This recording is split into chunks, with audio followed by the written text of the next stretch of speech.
Okay, welcome to the, we hot? Test. Welcome to the May 14th, 2026 work session, the Williams County Board of Education. Thanks everyone for being here. We will start with, as usual, looking at the consent agenda. Very short consent agenda. Any questions or comments about that? Okay, so we'll vote on that Monday night as is. Let's move right into the superintendent's report, which is going to have quite a few topics. You ready? Thank you, Mr. Chair. I hate to predict, but I'm going to. I do anticipate the superintendent's report might take longer than the actual voting items. You all have experienced that from time to time. The first item that we have on my superintendent's report is the preliminary salary report. You all may remember that as part of my annual goals, we contracted with a company to do a salary report. We knew on the front end that it would not be completed, but we have a schedule here to give you a preliminary report. I do want to let you know that our contractor, the one who actually has been leading the work, was scheduled to come and speak to us, but she had a death in the family. And so I've asked Vicki, and we've talked with that contractor from Lean Frog, to give us a condensed version of what she was going to report, because she had all the detail. And we are going to follow up with you and have another discussion with her being present at our June meeting to make sure you all have some detail. I will, if I may, Vicki, I'm going to share what I think may be one of your last slides with some of the detail. To just give you a threshold that you'll get reminded of at the end of what Vicki gives you, again, that condensed report. They had three main phases of this work that are phased officially for her, phase 3, 4, and 5. And it includes identifying benchmark positions and peer district information. Then the second one, scheduling structural options and differential adjustments for promotion paths and longevity pay, et cetera. And then finally, full recommendations for potential changes to our plan. We are not at the full recommendation stage for their work. So what Vicki will share with you are some key examples of what they've identified related to our pay plans and our pay structure compared to some of our neighbors and the benchmarking that they had done. So with that, Vicki, I'll turn it over to you. Thank you. Yes, we have been working with Lean Frog, and they have, we've been meeting with them probably at least every 2 to 3 weeks so that they're able to give us an update on where they are in their progress. So just to remind you and kind of to outline some of the things that we had in the RFP, the purpose of the study was to evaluate the structural integrity. I don't want to just read these slides to y'all, but honestly, I'm really pinch hitting for her. The integrity of WCS compensation across all employee groups. And what that really looked like for us was that we sent Lean Frog a roster really of all of our employees so that they knew what classification they were in and what salary they were in, what their potential retirement date was. We sent a lot of information to them so that they could go through and analyze what we were doing and where all of our employees were. And Vicki, if I may, it's not just our full and part-time employees. It even included our seasonal staff as well? No, it did not. Okay, so it did it's not. Full and part-time. Yes, full and part-time, Right. but not substitute teachers, Gotcha. obviously, because they're at a flat rate. So we just did those regular full and part-time. So we sent them all of that information. We also sent them some additional information that we had about other districts, and then they got their own as well. There are peer districts. They chose 8 peer districts, and they are Franklin Special, Metro, Sumner, Wilson, Rutherford, Murray, Knox, and Hamilton. And the reason really for Knox and Hamilton is the size. You know, their size is very comparable to us.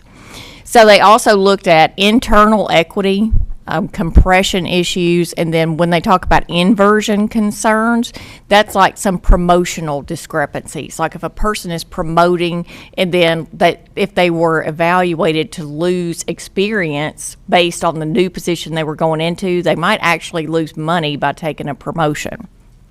So they looked at those type of things. And then they are obviously going to develop recommendations for schedule design and for implementation. So the scope was everybody, like Superintendent Golden mentioned a minute ago, except for those seasonal and substitute teachers. So it included all teachers, leadership, classified positions, and also, as y'all had requested, they are looking at some incentive pay, which another way of looking at that is like performance pay. And there's limited information on that, I know, but they are also reviewing what they have on that. Hey, Vicki, Uh-huh. on that last point you just made, is that looking at that in the sense of evaluating things that we have in place or other programs that are out there that we might consider? They evaluated what we have in place. They looked at all of our salary schedules and did an analysis on that. But on the incentive part, just on the incentive part? Yes, Yeah. yes, what other people would have. All right, Yes, thank you. yes. Then the executive summary that you see here. So as I mentioned before, they've completed all gathering of the data, and they've completed their analysis of all of our groups so far. And they have also completed the review with our peers and also with market categories that are outside of what we would call our district peers, like where we need to do some market comparisons. And an important thing, too, that we added in the RFP for them to look at is that a cost of living analysis. That's very interesting. When she comes, she'll give you that information, but it definitely skews what we're paying because everything we pay is automatically lower because we've got by far the highest cost of living. And I did kind of wrote that down here. On another slide, so I can talk to you a little bit more about that. And then also they talked about reviewed retirement eligibility. So some of the key findings for teacher pay, and this is something I think we've probably talked about in here before, we're quite competitive to start in our starting, 2 or 3 years. But we lose speed as we go through, hitting around like years 5, 6, 7, we really start to lose speed. And by the time we get to step 10, we are behind everybody. So that's obviously probably going to be an area of focus that we'll take a look at. And she mentioned when we were talking to her the 3 structural themes, and we'll talk about those here just a little bit in the slides, that kind of are reflected across all of our salary schedules, just some things that they're going to recommend that you focus on for all 3 salary schedules. And then they reviewed the support positions, and I've got a little bit more information about that in a minute. And then even a lot of our classified positions that start out competitively, they also taper off towards the end of the chart. So it just kind of gives you an idea of some of the things they're finding, and I'll talk just a little bit more about it. And if y'all have questions, feel free to ask. I may not be able to answer, but I'll do the best I can. Okay, so this is where we are. They kind of outlined 5 steps. So they've done discovery and data, done the analysis, and done the peer and market benchmarking. So they'll have findings and recommendations, as well as kind of review some of the data that they went through and looked at in the comparisons, and then present a final report to you.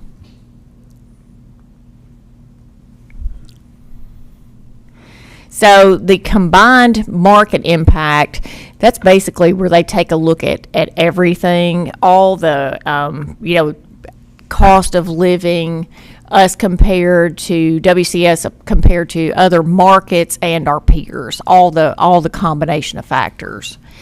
So again, it's this a little bit repetitious. We start out again pretty competitive, but we start to wane as the time goes on.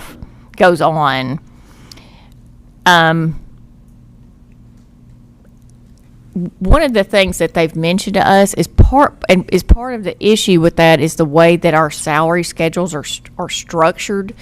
Is particularly they noticed that with the teacher salary schedule, we do very well when we move those teachers up to that line 21 with the 21 years. We're above everybody at 21 years. But then again, within a couple of years, we fall off because our chart stops at 21 instead of following most teachers to the end of their career. So that may be something that they want to take a look at. So let me put a little bit of detail into that. Some school systems have a salary chart that goes to 25, and some have a chart that goes to 30. Correct. Right. If ours stops at 21, they keep on going based on their salary increase. So they're just not, we just don't have a chart that says it. That's somewhat true. They will get the COLA, or I call it COLA, whatever the base increase is. If it's 2%, 3%, 4%, they do receive that. They just don't have that automatic roll. So like if there's no increase, they won't get a roll. Does that make sense? Because on the chart, teachers roll every year until we get off the chart. And then once they get off the chart, if there's no increase, then they stay where they are. The other thing that they've identified is you've just got some teachers that are at the same experience and education level, and they're making different salaries. And that's because they entered the system probably at different times, or maybe came after they were already off the chart.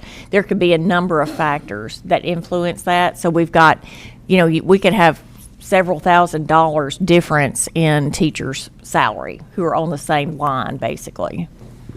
So, on that remark, is there a way, well, I'm assuming there'd be a way that we can justify that for those teachers once we've had this salary review, and so that we can make more equitable if they've taught the same amount and have the same kind of reviews? I think that their recommendations will probably include some of that. There'll be focus areas for us to look at, and I know that will be one of those. And they've identified a similar issue with the classified chart, and it's based on those brackets. Our salary bands are in 5-year increments, and that causes it to be it can be a span of time, 5 years before there's an increase, unless there's an across the board increase, and then those charts cut off at year 16. And we have a lot of our employees who obviously work well beyond year 16. So again, it's creating some inconsistencies in those salaries there. So that's likely to be a recommendation for us to focus on. Then they have, up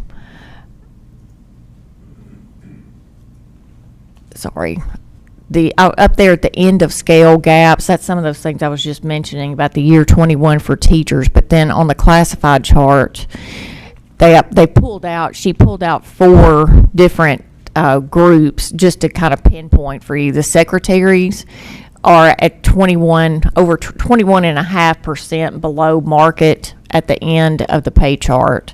And maintenance is overall about 18% below what the peers are showing.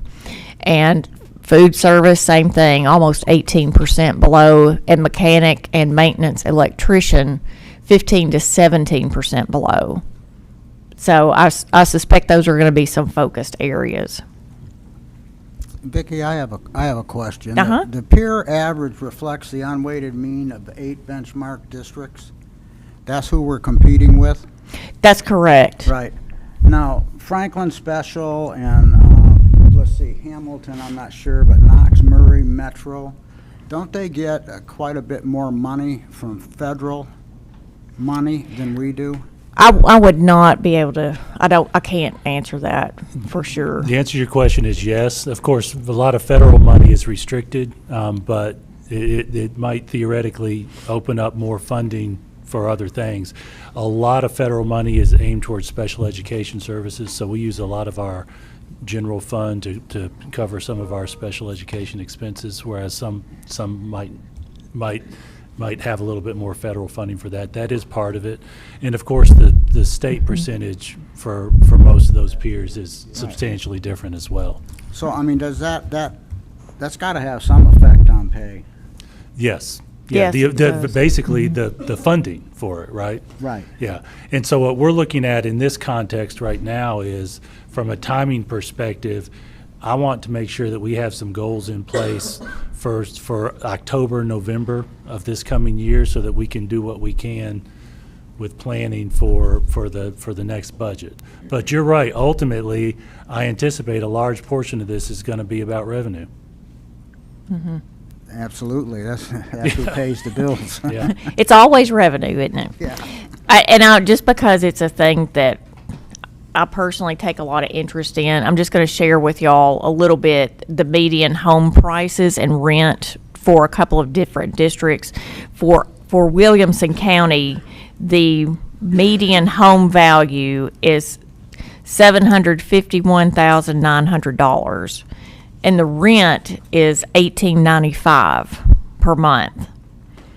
In Metro, median home is $417,400, and the rent is $1,485. Now, when you go to Rutherford, median home price is $382,600. Rent is $1,405.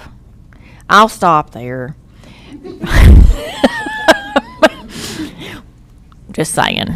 So it's a lot. It's anyway, it's just one more thing, one more factor. Again, Vicki? it's revenue. Yes. Could we get those, what you just said, can we get that in a chart?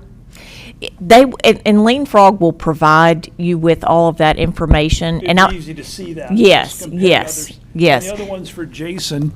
If they're getting more money from the federal government for special services, and we're using our own money in a way, why aren't we going after more federal money? That is largely driven by federal standards for how they fund. So We don't meet the standards? Rachel, would you like to speak to that? Yeah, Ms. Rachel. A lot of the federal funding is going to depend on who you have enrolled, the number of enrollment in different categories, but then the physical capacity piece does come back. They're looking at counties or districts that are more impoverished are going to get additional funding, and we do not qualify for that. So that's where you see the biggest discrepancies. Can I summarize it by saying we're getting as much as we can Yes. get? And we don't really have, like, when we are allocated money, it's not, we do apply for grants that has come up, but the bigger money that you're talking about are actually allocated from the state, federal government through the state to us. And so we really do not have a mechanism to get more on our end. It is what is allocated. Thank you. Yes, sir. And so then I have a question for Ms. Hall. So back to the medians, home prices and rent, then what percentage of our staff lives in Williamson County versus in surrounding counties? It's about 50%? Or? It's so I don't know the percentage for classified. It's hard to track the classified because we do have quite a bit of turnover, like on certain areas in classified.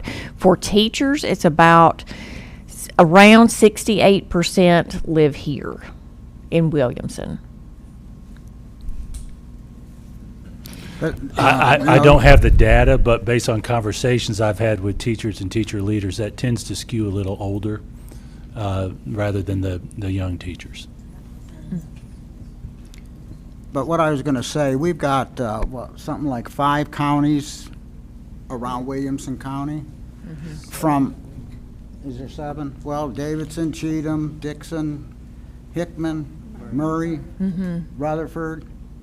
We touched Marshall. Wilson. Marshall. and Marshall.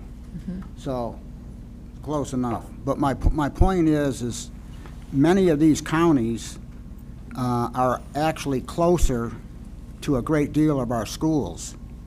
If you live just across the line, like Murray County, you can be at work a whole lot quicker from Murray County anywhere down in the southern part of this county than you can driving across it. You know, so, I mean, I understand that there's differences, but there's a lot of people that do want to live out in the country, or, you know, and of course, Williamson County is losing that every day. But, so I don't know how much of a factor is that really? I'm gonna say and I don't have a list of data to back up for you, but it's my belief that it's a pretty significant factor, because if you're a teacher who's been teaching 5 years and your salary in Williamson County is going to be less than your salary in Rutherford County, why in the world would you not just go buy you a house for $350,000 in Rutherford County and work in Rutherford County and make more money? Well, that's a possibility, but also they want to work in the school system, this school system. That's where they got their job. Actually, tax-wise, doesn't hurt to live here, to live out of the county and work here. We don't have special taxes for people that work or live out of the county that work here. Right. So- I can tell you what some of the information we receive from people is that it's a factor. It's not a factor for all, because we have you know a lot of staff that commute in and they're fine with the commute in. And again, it's Lean Frog's presentation, so I'm opining for myself that I do think it's a factor. I think it's extremely hard for us to compete with outside districts when it costs more, our gas is more, our groceries are more, everything's more here, it just is, than it is in some of our outlying counties. I was curious, and this might be hard because I know there's multiple variables that play into this, but are they looking at any trends of when teachers do leave to go on, you know, like, is there a trend that is certain, like you said, the 5-year mark is when we dip below other counties? Are they analyzing, like, any trends on when teachers go out? Do you mean like change professions or leave here? Or leave our county, yeah. They have not pattern? looked at that data, no. Okay.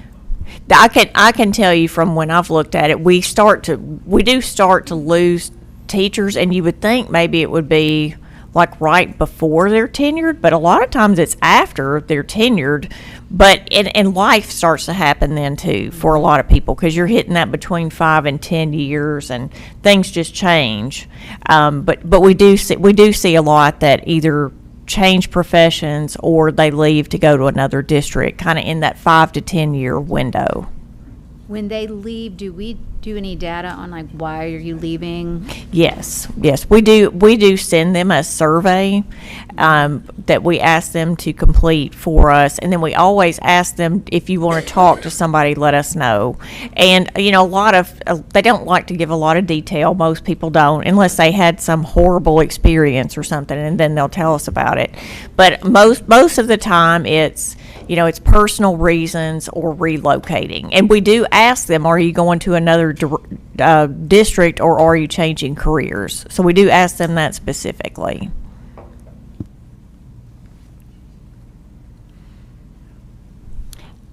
Okay, so just a couple more slides here. This is just some opportunities that they've gone ahead and identified. I really think that they are focused on the design of our compensation structure. They have noticed, like, there's just lack of progression between roles. Like I mentioned that before, there's not enough pay differential for promotions, like especially on the classified side. And then in particular, they've noticed some with assistant principals to the principal schedule that may be an area that they want to take a look at. And the banded salary step increases at 5 years for classified. And then also, I think it's that ending of our salary schedules before the career ending years for most employees or a lot of employees.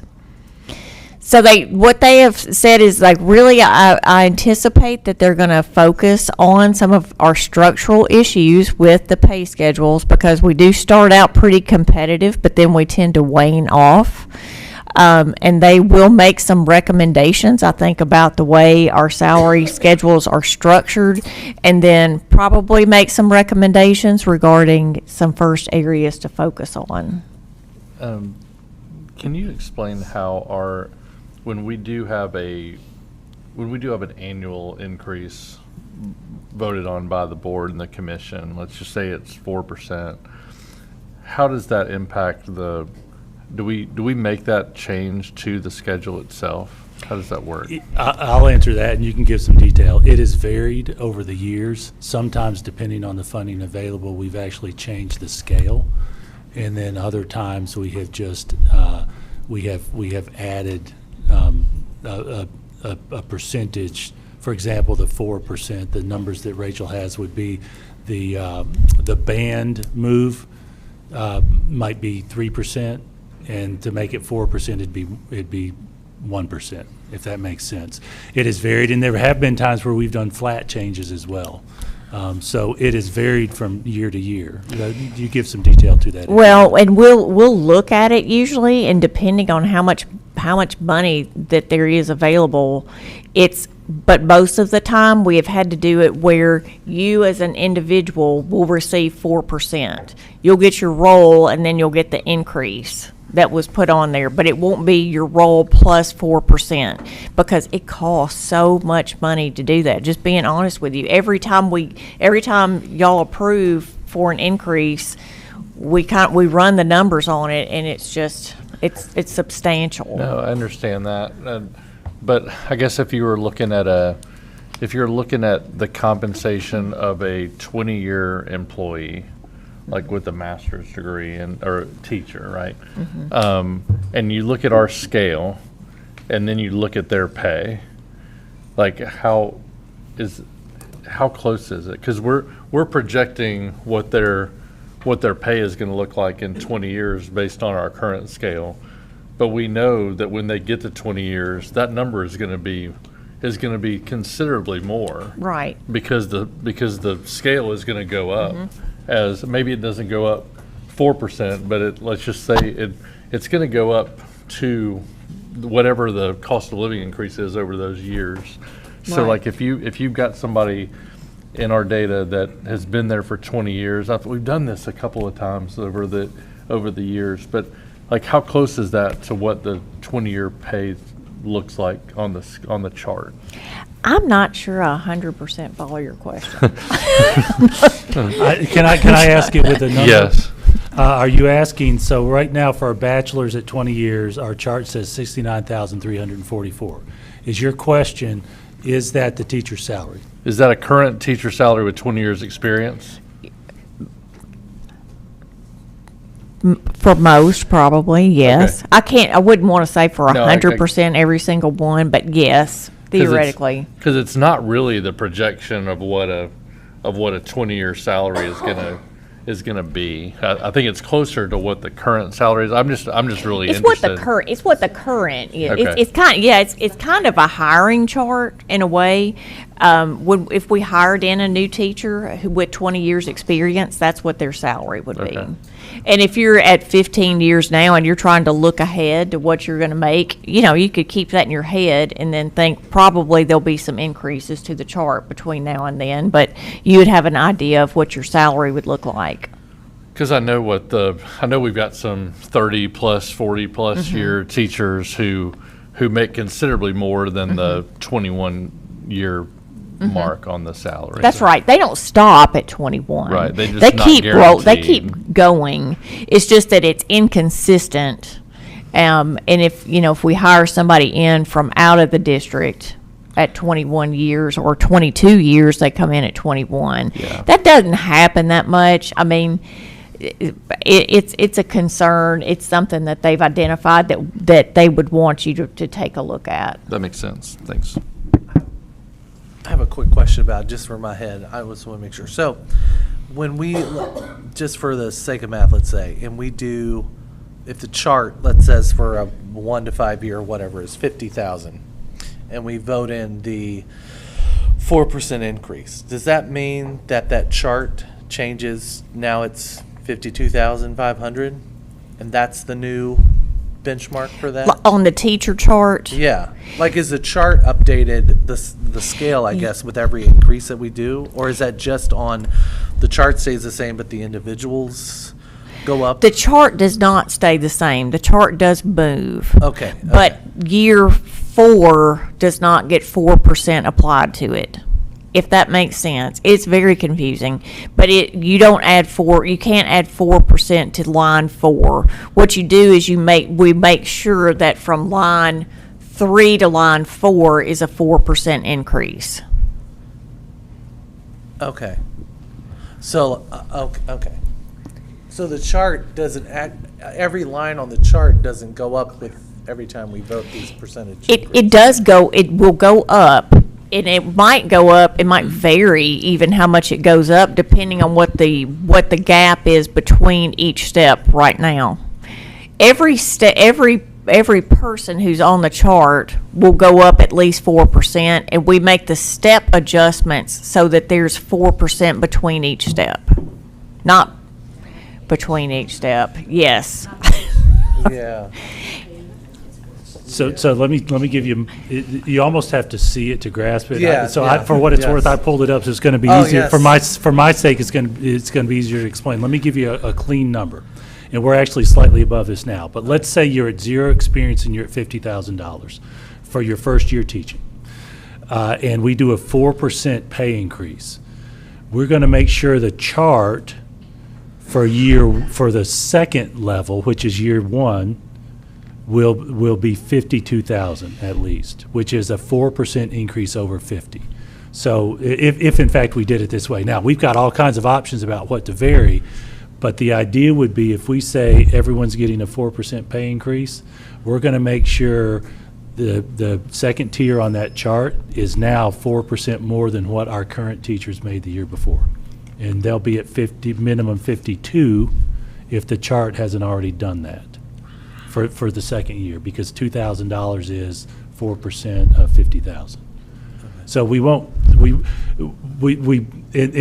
we might not necessarily move everyone, but we're going to make sure that when somebody goes from 0 years experience to 1, they're getting 4%. And so the chart will change it, but not every line in the chart will change a full 4% from what it was before. Gotcha. It's way tough, I've had to- it's tough to visualize. It's very, that was really, that was good, I think. So if a new person would to get hired in, they might still be at that 50. We actually talked with the WCA about that 0, and historically, we have actually increased that 0 as well. Oh. But we've made sure that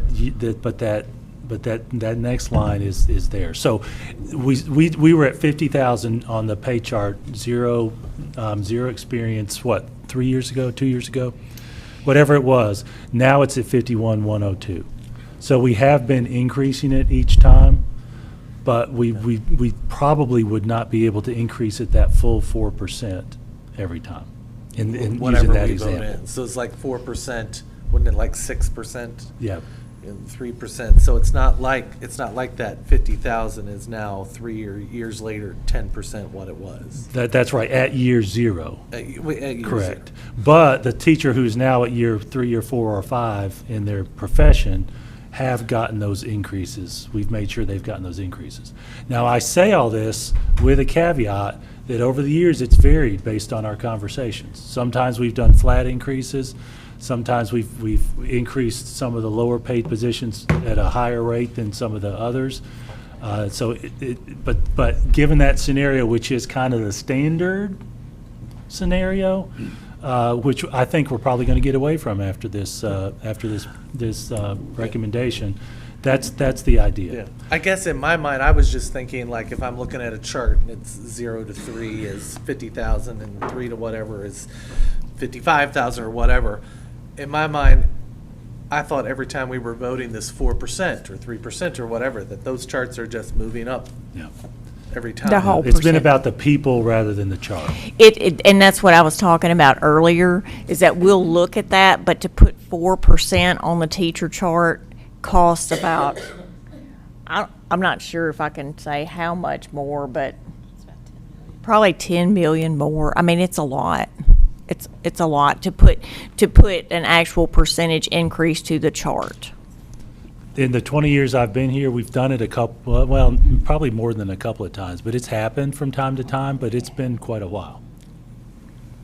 Also, I wanted to make a comment for all the future teachers out there. You hear these numbers of 50,000 and 69,000. We're talking about gross income, You are right? correct. So that's before any deductions. correct. So Yeah. we're not talking about net income. You are correct. And by the way, Governor Lee talked about making sure the baseline for any teacher was $50,000. He actually, a few years ago, I think, said we must all get there in 2 years ago. We were 1 year ahead of that, and then they deferred that because they looked at some of the rural counties and said they don't have the money for it. And so there's some of our neighbors, out in the rural areas are still working towards even 50. So this just reinforces what Jay was saying, which is if someone's got 10 years' experience as a teacher, or 15 or 20, whatever it is, their actual salary is more than what that chart is saying. Because they've gotten a cumulative effect of whatever raise this board has. No, No. that's not No, actually. it's No, not. that's what I was confirming. I think she said the opposite. So a current tenure teacher is making what the chart says, but a teacher now that grows to 10 years will make more than what that chart says because of future increases in Okay, the. yeah, okay. Yeah, somebody at year 0 now is looking to say, okay, in 10 years I'll be at 57.4. Well, the answer is probably not. It'll be higher than that. But to your question, those teachers who are really at that are those who have more than 21 years' experience and are off the chart. Right. And I'm thinking, Rachel and Vicki, we have somewhere around 800 teachers, somewhere, am I right about that estimate, who are off the chart? I do not remember that Okay. number. Don't take that one to the bank. I noticed that on the chart that, for example, a master's, just a basic master's level teacher at 21 years is roughly 85,000. That's correct. You'd have to assume then that there's a substantial number of teachers who are making six figures or more if they have 30-plus years' experience, right? I mean, that's probably a fair We have a assumption. few, I would not call it, I don't think I would call it substantial. It's less than 10, Oh, really? yes. But you also have to think it's 10 months. Like, they're only paid for 10 months. That's true. So that makes it a little harder for them to hit the 100,000. Well, that 85 estimate, that is their annual pay. That is an annual number. That would be their salary, yeah. But you're right, they're on a 10-month contract. Their pay at the moment is, well, I say at the moment, it's been that way for probably 15 years. The pay is a 10-month contract broken out over 12 months. So we do pay through the summer for budgeting purposes, and that's a product of our conversations with the WCA over time. So it Vicki, is for- their annual income. It is their annual income. For this RFP, did they analyze benefits at all? They did not look at Okay. benefits. I guess it'd just be helpful for, as far as to bring to us, I think you'll have some, if any market data you have on any of these, it might not be all of them, but I think you'll have some market data on what the benefits look like. Just because if we're not as competitive, but we pay 100% of the employee and so much percentage of the family compared to somebody else who might not pay as much. I Yes. mean, I know when we get our W-2 and it says I know the way we pay for benefits is they charge the county charges a per employee cost, not whether you take the benefits or not. That's just how they spread it. And so, but even at that lower number, it's still $20,000+ is what we show on our W-2 as cost of benefits. So it's if you divided that by the number, only by the number of people that use the benefits, it would be even higher. But I still can't think of anybody who's paying more towards benefits than we do. And from my perspective, if we're going to get dinged by it and we're going to be in a competitive situation, we need to think about increasing the pay and also increase and maybe decrease how much our employees pay for insurance. It might naturally decrease the number of people who use our insurance, which might raise the cost for everybody, but it would put more money in the pockets of the employees who can find their insurance elsewhere. I'm just thinking of creative ways to, if we want to make strides on increasing the pay, that would just be one way. Because I always think that it's a big benefit of having great benefits, but if people don't see it that way, if they don't see it as a benefit, then why are we paying for it? Let's flip-flop. You hear stories along the lines of a 22-year-old might not view it the same as a 55-year-old, and again, we don't have data on that. But to your point, Vicki, if you would speak to at least health insurance and what If we I do. could interrupt, I've been waiting. Sorry. I wrote down, I think it's important I'm looking at the military, base pay. Base pay is not that great, but when you look at all the allowances and benefits, it's very competitive. So I would like to see allowances, benefits, what we pay for training or health care, retirement matching. Do we send our teachers, others to conferences? Do we pay anybody for mileage or incentive pay because they have a particularly tough job to do?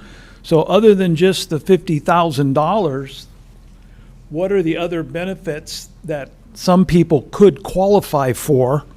What would that value be? And then what percentage of our employees can qualify for those other benefits if they're voluntary? It goes to Jay's point. It's more than $50,000 if I think people take advantage of it. we can certainly get some insurance information, and if at a point you want to ask Lean Frog to run that together, I think they could probably do that for you. That's just something that was outside the scope of what we were doing. I will say all the retirement systems they're all the same. It's all TCRS, so our retirement is not going to be any different than anywhere else. It's the same. I don't know. Do we help our teachers and staff by paying for grad school tuition, contributing something to their professional development? Or it's out of their own pocket? We have had from time to time some programs, but they've been fairly small. We had a, to answer your question broadly, no. Okay. What we have had is some pockets where we have offered classified staff or teachers who want to become certified in special education or another hard to fill. We have had like a grant. We've had funds that we've used to help assist in that because those were hard to fill positions. Yeah, it helps them, it helps us. That makes sense. And the last one, not necessarily related. If a teacher has been working for 8 years and then they go away to start a family and they come back in 5 or 6 years, where do they start? Back at the bottom or where they left off? They'll start where they left off. Where they left off. They'll come in at 9 years. They And don't lose their seniority because, They don't lose, Correct. they won't lose their years of experience. And likewise, if we hire a teacher who has been teaching elsewhere for 8 years, Yeah, they would get that put on the chart at transfers. that point. okay. Thank you. I do want to mention Lean Frog does have the information on each individual teacher, right? That's the way they Yes, got yes. the information. So for example, special education teachers receive additional pay compared to the chart. So they do, all the data that they're going to present in detail, it really includes every single person, not just the chart. And then finally, this just gives you a snapshot of like where they are. They're in this phase 4, which is findings and recommendations, and then they'll be prepared to present some, if not, I'm not going to say just a final conclusion in June, but they'll be prepared to present you with some recommendations. So we did anticipate a lot more detail from Lean Frog, but again, I'm sorry about the about our contact's family loss. Again, she will be coming in June and share a lot more detail. I will tell you, though, that your comments have actually given us some additional information that we can give to her to prepare for next month as well. Vicki, do you keep track of the average length of service for a teacher within our system? We do. We take a look at it periodically. We usually pull it like at the end of the year. So Do you have a ballpark idea what that is? Or could you get it to us? I can get that to you. I'm afraid to ballpark it. I'll get it to you though. Okay. Mr. Chair, we do have a couple things that are in our WCS by the numbers that I thought I'd mention, that it's not directly responsive to your question, but it is somewhat. Average teacher salary, the average salary is $67,044 for 25-26, the current year. The percentage with a master's degree or higher is 63% for our teachers. And that's actually, it's a slightly higher than it was the previous 3 years.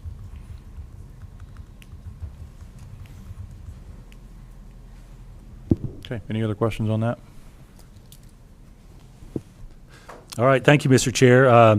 You all have become quite used to this Screen Time Committee update. Andy Davis is going to share with you where everyone is from the Screen Time Committee work, and I know some of you were at that Screen Time Committee that met just a couple of days ago, so she'll give you the update.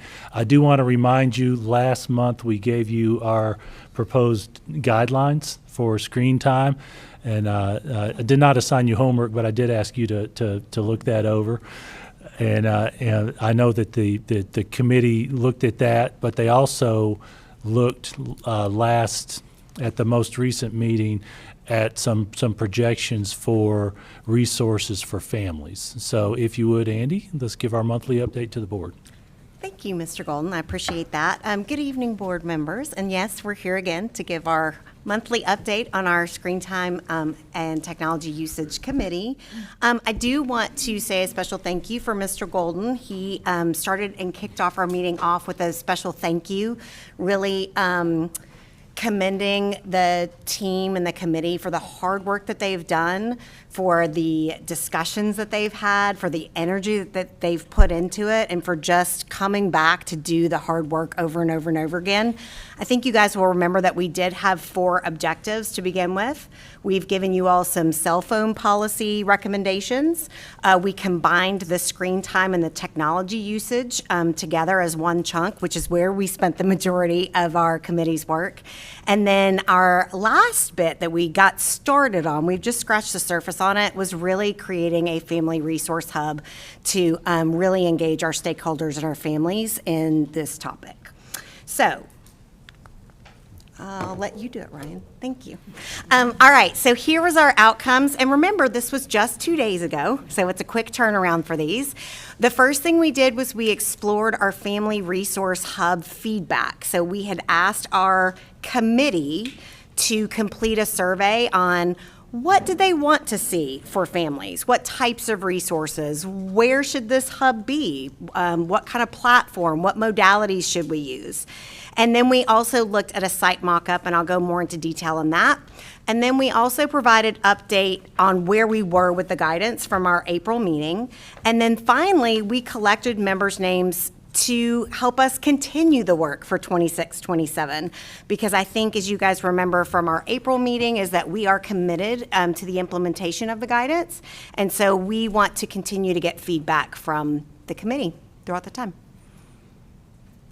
All right, so we started with family resources. This is kind of a general information, the trends that we saw from the committee, and we had 17 participants that came on the April date. So just so you know, like when you see 7, that doesn't seem like a lot, but there was only 17 that actually got to complete the survey. So the best way to share resources, generally, most of our committee members said that it should be that we should really prioritize a district website or a website. And the additional ideas that kind of allocate or go into this big pot of information is that they wanted something that was easy to find and a permanent location. One thing that they did not want is they didn't want parents to have to go back and find an in-focus story. Not that we're not going to do that, maybe, right? But or find it in an email or reference a phone call necessarily from a principal. They really wanted an easy place to find information, and they wanted it to be a resource library on a website, and they really wanted the information to help build transparency and trust building with our stakeholders. All right, so these were the key topics that they identified, and I'll just let you look through those. I won't read them to you.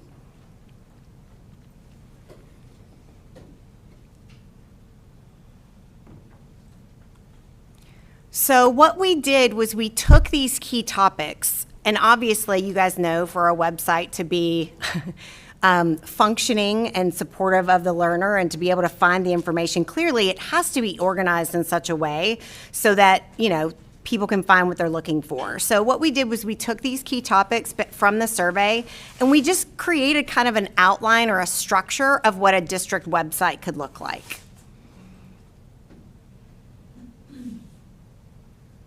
All right, so what we've decided, this is the place where we want to start. We had some other, I want you to know that the committee also in the survey gave us some additional information or some additional ways to communicate. Site-based communication, information coming from schools was also really important. They wanted us to include communications, possibly like in-focus stories and things like that. But we really felt like where we needed to kind of attack this first is with a district website. Currently, most technology information is kind of scattered in different areas on our website, and we don't really have a technology hub for our stakeholders. So what we plan to do is to create a technology page, and it will be managed and kind of influenced by both ITs. So we have information technology and instructional technology, so it will contain the information from both sides of those departments. And on that landing page, we really want to share what our vision is, possibly like a featured video really describing what we believe to be true about integrating technology in Williamson County schools, and then the following buttons with descriptions. So we want a district landing page. That's where we could really talk about laws and policy. This is where our technology use guidance would live. It's also where we would have our privacy and safety practices and also information for families around AI. Policies, how we teach teachers to use AI, our AI toolbox, how we work with students in AI. And then we'd also have a students page and that families page. We have an internal students page right now, which is only accessible if you're in kind of our My Place hub, as you will. And so that has a lot of resources for students to know how to log in, how to use Schoology. Some of the digital applications would be available there, how they can engage with digital literacy, Chromebooks, how do you care for a Chromebook, how to store a Chromebook, things like that. And finally, which is really the goal of this committee, is what would we create and share with families? So supporting child's wellness, digital wellness, online safety at home, some family resources like how do you log into Skyward? How can you access Schoology? Just a one-stop shop for families to find that. And then we're still developing a way where we can have some two-way communication for support.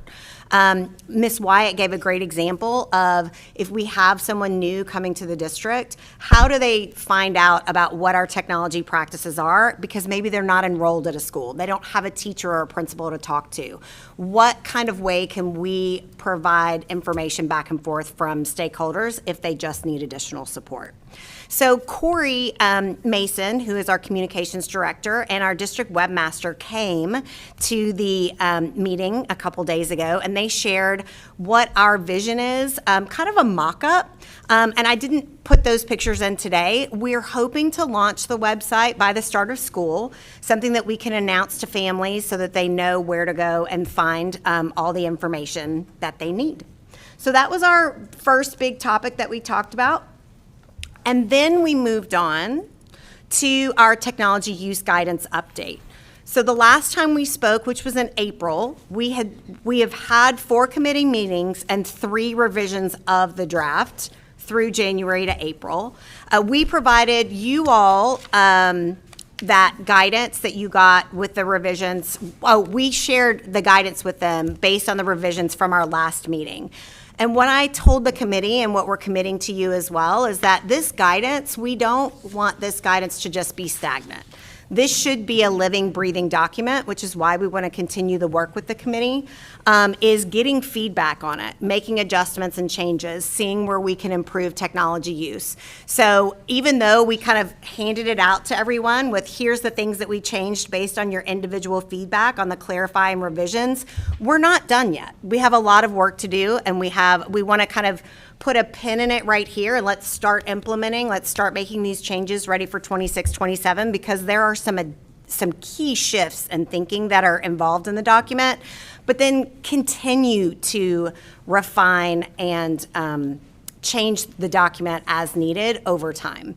And we also are very aware that changes may occur based on our new state law for the K-5 and the fact that you guys are going to be making some board policy based on the state law.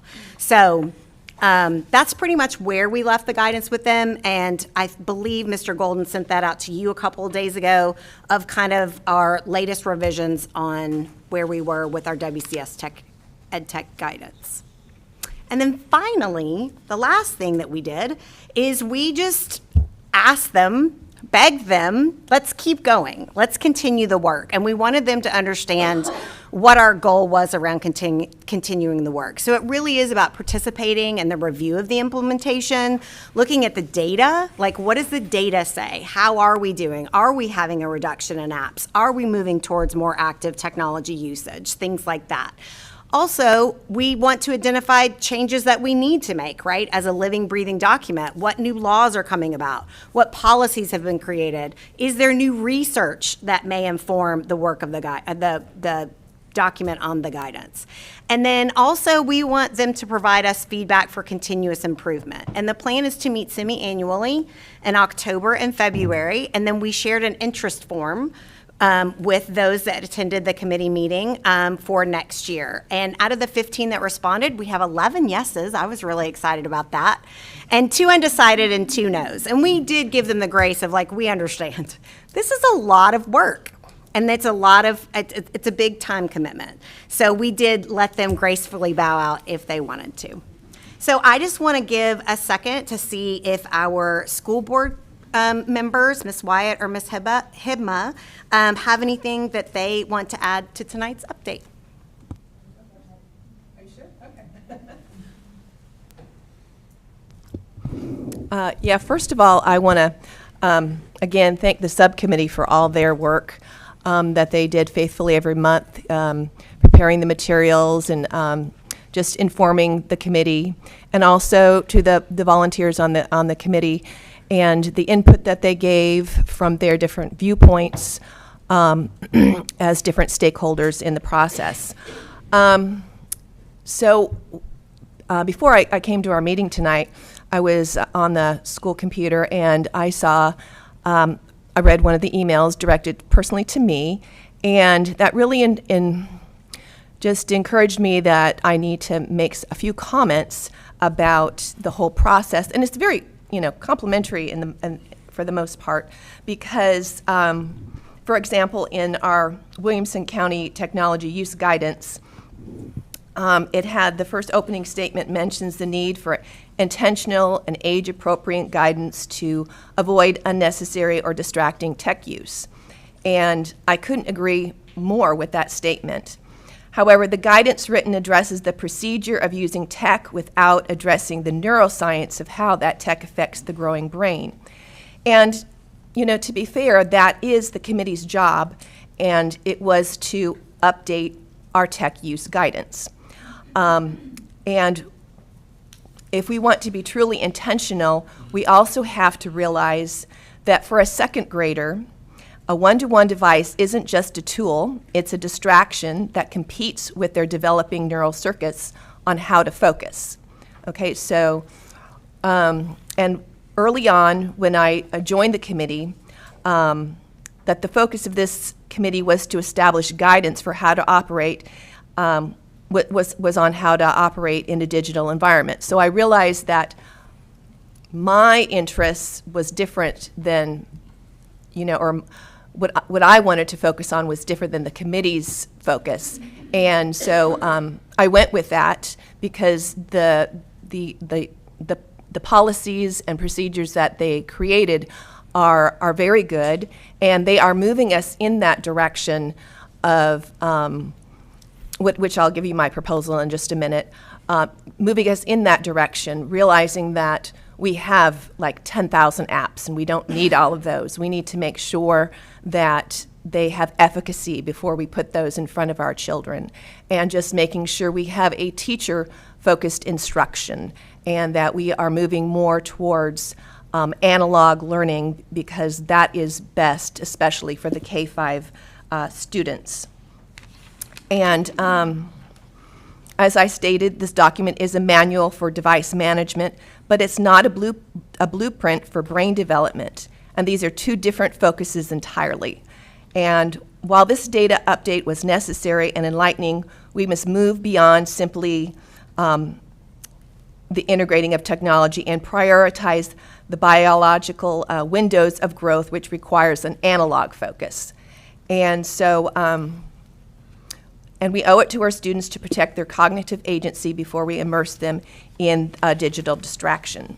And so my proposal is that K-5, the technology-free, is a technology-free sanctuary. I believe that we must work towards that, that model. We must return the elementary years to a focus on mastering the basics of penmanship, physical books, and analog inquiry. This is not a retreat from progress, but a commitment to building that cognitive architecture that students need to focus and think deeply before they're handed a device. Because right now, there's, I would say, many of our students, especially in the elementary and middle schools, are not using these devices appropriately. And then in 6th through 8th grade, the transition to specialized tools. As students enter middle school, they reach the age of cognitive agency, where we move from a one-to-one distraction model to high-performance, supervised computer labs. And this sends a clear signal to the adolescent brain that the computer is a specialized tool for high-level production and not the default medium for every little thought that comes into their mind. Beyond the science, I also believe that this model fulfills our mandate of fiscal stewardship. By moving away from a disposable 4-year replacement cycle of Chromebooks, which suffer from damage rates and the security loopholes, we realize substantial cost avoidances. A lab-based desktop provides a significant longer life cycle and a far greater return on every taxpayer dollar. We would be affording these students better computers that last longer, that can be updated, and it teaches the kids to, this is the task, and then you move away from the task, and it really takes away a lot of the issues that we've uncovered, or we are continually uncovering that IT has to deal with. And Williamson County and this board has an opportunity to lead. Let's stop trying to manage thousands of digital distractions, because it is a very big distraction to these children, and return to a model that respects the brain, protects the child, and puts learning back in the classroom. So those are my comments. But again, thank you for the subcommittee and all those who volunteered, because I do think that the usage guidance is a good step forward and addresses many issues that were a concern for many parents. I have a few comments. Great job, Andy. You guys, wonderful. I sit in the back and they just leave me alone, and it's great. Some thoughts I had: when you solve a problem, you first state why there's a problem. In the policy that we eventually get, it's not going to say that in the policy, but I go maybe to Corey and some others. When we make a hub for the parents on why we're doing this, minimal exposure to screen time, there should be a statement about, brain rot. And I think I asked 2 months ago, is there going to be a resource page? Harvard studied, Stanford studies, because there will be some pushback to this. And then you give them the evidence, okay? You're rotting your kid's brain. She mentioned the neurological, the actual change of molecules and the proteins in the brain. It's all there. And it doesn't matter if it's cell phones or computers or anything, any screen. It's just that part of the brain. So I would say Williamson County is leading the state of Tennessee because nobody else has this yet. We're the only one. And we're doing it because, and it can be very short, we did the research, we looked into it, and because of that, this is our proposal. Just very short introduction. Why are we doing what we're doing? Something else, there's teaching versus learning. The AI stuff, if a teacher, I think, looks at it, where are my teachers? You look at it a different way, it's going to make you a more efficient teacher. It's a tool for you. Kids, it's a learning experience. It's how they're actually processing information into their brains. And what might be a good tool from a teaching point of view, it doesn't necessarily carry over from an educational point of view. When you're changing all those neurons and they're laying down in their brain new information. I just kind of put that out there. A hub for parents, that's good. We're going to have that. Hub for parents. And again, maybe that's where the explanation is. We are doing this because it's, the right thing to do. We're doing the right thing, the right way, for the right reason. Just because I guarantee you some parents aren't going to take the laptops away from their kids when they get home, or at the restaurant, or any other place that they throw the kid a device. Okay, enough of that. Also, our teachers. We really owe it to our teachers. I did some data. I think I'm even older than Dan. Some of this stuff started in 1995. So our teachers, especially our younger teachers today, grew up with screens. Okay? And when they went to college, university, get their teaching degrees and things, they were taught on screens. Okay? And now we're asking them to change that. We owe it to them to help them learn how to teach without quite so much technology. The human contact between the teachers and the students, as well as students are going to change. If you limit their screen time, their interactions are going to change in the classroom, and that's going to affect the teachers too. So do whatever we can to make sure our teachers succeed. Maybe calling it with a hands-on science. If you've never had hands-on anything, you need to be trained for that. And we did it, I think, for the science. Now we need to do it for reducing screen time in your education of the kids. Certainly the K through 3, the K through 5, that's the foundation. And then they get in middle school, they get more, but in high school they can pretty much do what they want. But we have to lay down a foundation that they can be problem solvers without a device. Okay? Because they can think.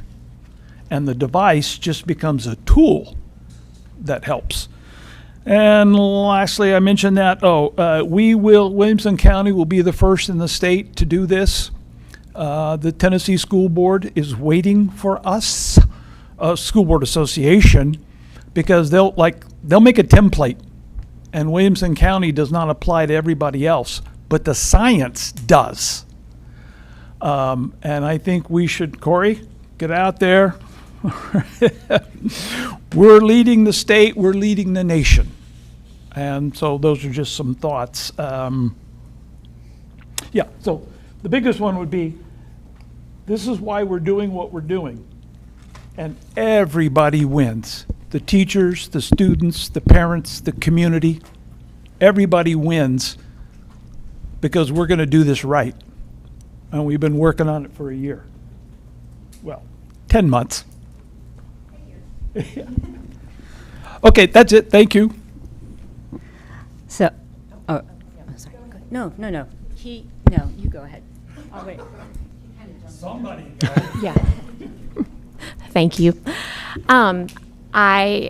Thank you, Tanya. I need a little bit of time to consider the specifics of what you're proposing.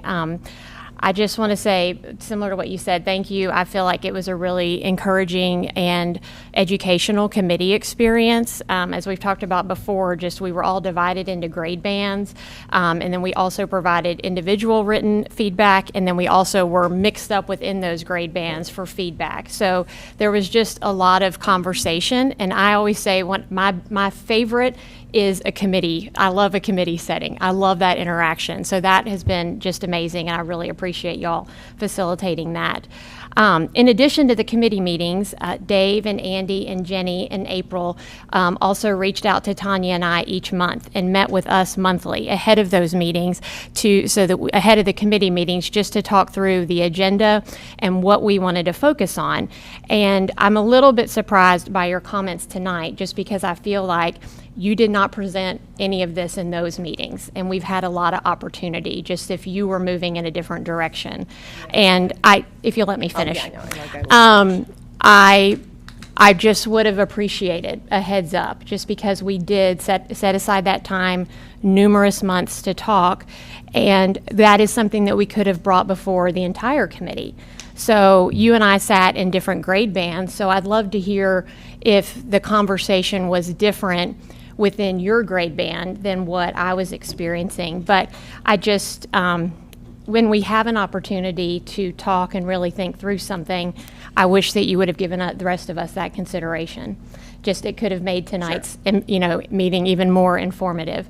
But I agree, Dennis, with what you said. As we think about what this looks like for less technology, I do want to make sure that we are really supportive of our teachers, that we're considerate of, do we need to be increasing budgets when we think about more hands-on tools, when we think about more worksheets, more paper. We've talked about the value of handwriting. I just want to make sure that we are considerate of our teachers. So if we need to make any changes, I hope that y'all will be in touch with us, because we want to make sure that we are considerate of them. And then like I said, I want to consider the specifics of your proposal, but it feels like we are moving in the right direction. It also feels like we are making big changes, and that we are being more proactive rather than reactive, which I really appreciate. And I feel like if you get on the web, there's a new article every day about this, and like what y'all are saying with the science, and that we are the science, you know what I mean, right now. And I think I've told several of y'all this story, but I talked to a group of students in April, and the first thing I started with was, I'm sorry. I said, I just want to say that you guys, we're changing things all the time. And one thing I always think about is that there was 50 years between when people started driving cars and when wearing a seatbelt became a law, because there was so much pushback on wearing a seatbelt, not just requiring a seatbelt in the car, but requiring you to wear it. People didn't want to be told what to do. People honestly thought for a while that it was better to be thrown from their car than it was to be wearing a seatbelt. We are in that 50 years. navigating this with students, with ourselves, with our own families. And so that's what I said to those students. I was like, it's going to look different next year than it does this year, and I'm sorry, but we are really considering what is best for their minds. And I told them, I said, you're going to be our surgeons, our business owners, and our parents. This is a group of boys, our fathers someday. We need your brains to not be distracted, and that's where we're coming from in these considerations. So all that to say, I just need a minute to kind of think through everything, but it's been a great experience. Thank you all for letting us do this. Like I said, I feel like we're moving in the right direction. I really appreciate the staff, so thank you. And just to comment on that, so I agree with Melissa. I think she expressed that very well. But I needed, and the thing is David Allen, Jenny, Andy, they all knew my position. I'm sorry, I don't know why. It was when I was at school in those committee meetings, so maybe somehow you weren't there. But they are aware what my stance was, and it's always been there. But definitely, I felt that that in the when I realized early on that the committee had a different goal, I wasn't really there to interrupt that process, because this process was very good, and that doesn't negate us from working our way through that, because we also have TCAP, which is a reason why you couldn't just automatically implement it, because and take away the computers entirely. So there are obstacles that, as a board, if we were to consider anything like this, that would have to be taken into consideration. But also, I felt it was important that tonight that I presented it, because of the email that I just received this evening about the Chromebooks and AI, and that there's still phones that are being used in the middle of the day. So for whatever reason, they're not secure and things like that. And they also encouraged in that email the parent about more handwriting and more penmanship and all of those things that we've discussed. All in the last 2 years, I've had parents, and that's what they've been advocating for, is no technology in K through 5th grade. And I've made that aware to Jason, and especially the moms who have preschoolers and kindergartners. That's really their stance. And in their homes, they don't use technology with their kids, at least in the homes that I've been in. Very little technology. They're talking about using, the old-fashioned, wall phones and things like that. So, and those are the parents who grew up with the beginnings of technology in Williamson County schools, and they have a very different view about it than, like, say, the parents of the high schoolers. And so I'm just respecting their viewpoint and being their advocate and sharing it. And I know we can't change it on a dime, just like you said. It's going to be an evolving process, but I do want to bring that to our attention, because the focus of the committee wasn't on neuroscience. It was on the usage of technology and how do we use it. So those are two different conversations, and they just really don't fit together in the dynamics that we had. So I think I disagree. I feel like there was a whole page of research given at the end of the guidance where we all considered the neuroscience and the impact. Like, that impact is what drove the committee, is what started the conversation. I don't think it was about Chromebook maintenance and apps. It's about the impact on our students. Right, because I was the one who brought the one article that was on neuroscience, and it was never really discussed in part. It was something that we read privately, and sometimes the comments of a digital delusion was mentioned, but they were really driving the conversations, and I just wanted to respect that, because I knew that there's two different, to me, there's two different things, and one was how to use technology and move forward towards our goal, and I think what you're saying is you want to consider, do we even need to use the technology, not Yes. how do we use it. Yes. I do feel like we are in a position of, and our teachers are really considering, do we even need to use it? Right. So it feels like we're moving toward that position. Right. And I think if you wanted that specific article to be considered in a conversation. I wish you would have said in one of our planning meetings, this is important to me. Can I present about this? Can I come up with discussion questions? I feel like Dave and Andy and Jenny were really flexible and they really look to us for leadership in that. So I think that going forward, I think that's an opportunity for all of us, that if something matters, say, I would like for this to be discussed. And because we are receiving a lot of information, but if there's something that is helpful to have the conversation, let's say that to each other. Thank you, appreciate it. So from a process standpoint, I stepped out for a second, so I may not have heard you say this. The conclusion that you kind of laid out, or the proposal or suggestion you laid out, do you have sort of a timeline around that, or kind of a next step for what you would see that becoming in the context of all the other recommendations that may be implemented? Yeah, so K through 5, I mean, it would be, discussion with the board if that's something that they wanted to do, because, I mean, like Andy and Dave and stuff they've said, there's a lot of big changes this the way it is, and I do respect that. But, I mean, I think we should have that conversation. Is that where the board wants to go? Is that something that we would, do in the fall? Because that would be a very big change, and maybe we're not ready for that. So I would just like to see that discussion, and again, like in 6th through 8th grade, you can't, I was talking to Brian King, he says, we've had computer labs for the last 30 years come and go. And I says, how long does that take, to implement? And he says, well, you have to have the space, and then you have to, have the technology, or, the different computers and different things like that. So, but again, it's the TCAP thing, is like that's a big obstacle that, but I just want to have that conversation because, with the board whenever if it's in June or if it's in September, that kind of a thing. I think the timing matters. No, not June, yeah. Well, no, we're here in June. We're here next month. Well, the timing obviously matters, yeah, because July. if we're talking about something that Yeah, we so, would be pushing to do in the coming school year, then Right. that's a heavy lift. But if it's something we're talking about for the following school year, then that's Precisely. a different conversation. precisely, yeah. So, So I'm glad that you all brought up all of the references, because that's one of the things that I zeroed in on. But before I get to that, I did have a question for Andy. So on page 2, it says district staff provide a public portal for families to access information about purchase district and site-based applications. So with the hub that, I just don't remember, maybe we could show that slide again.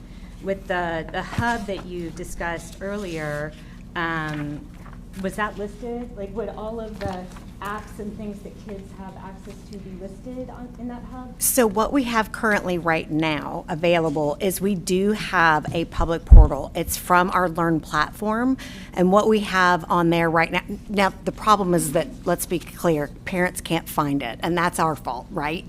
So there is a portal where parents can go in and look at all the district and site-based purchased apps. So what we want to do is move that off of our student resources site and put it on the district website underneath students, underneath digital applications, so that parents can go and look and see. But also a change that we're making for next year is that we will have ClassLink analytics usage available for parents.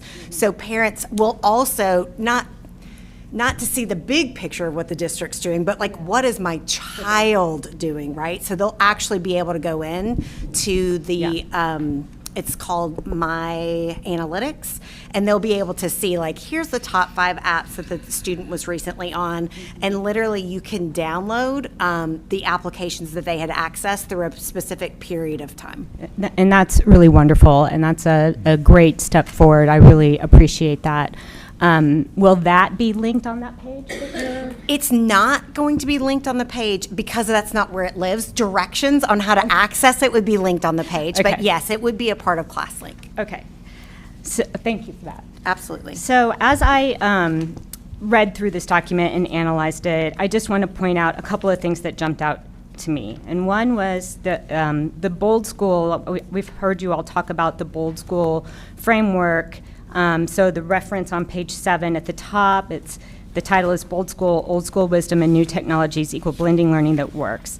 And I think that correct me if I'm wrong, but my understanding is that this framework argues that tech should only be used when it clearly improves learning. Is that correct? Yes, ma'am, that is correct. Okay.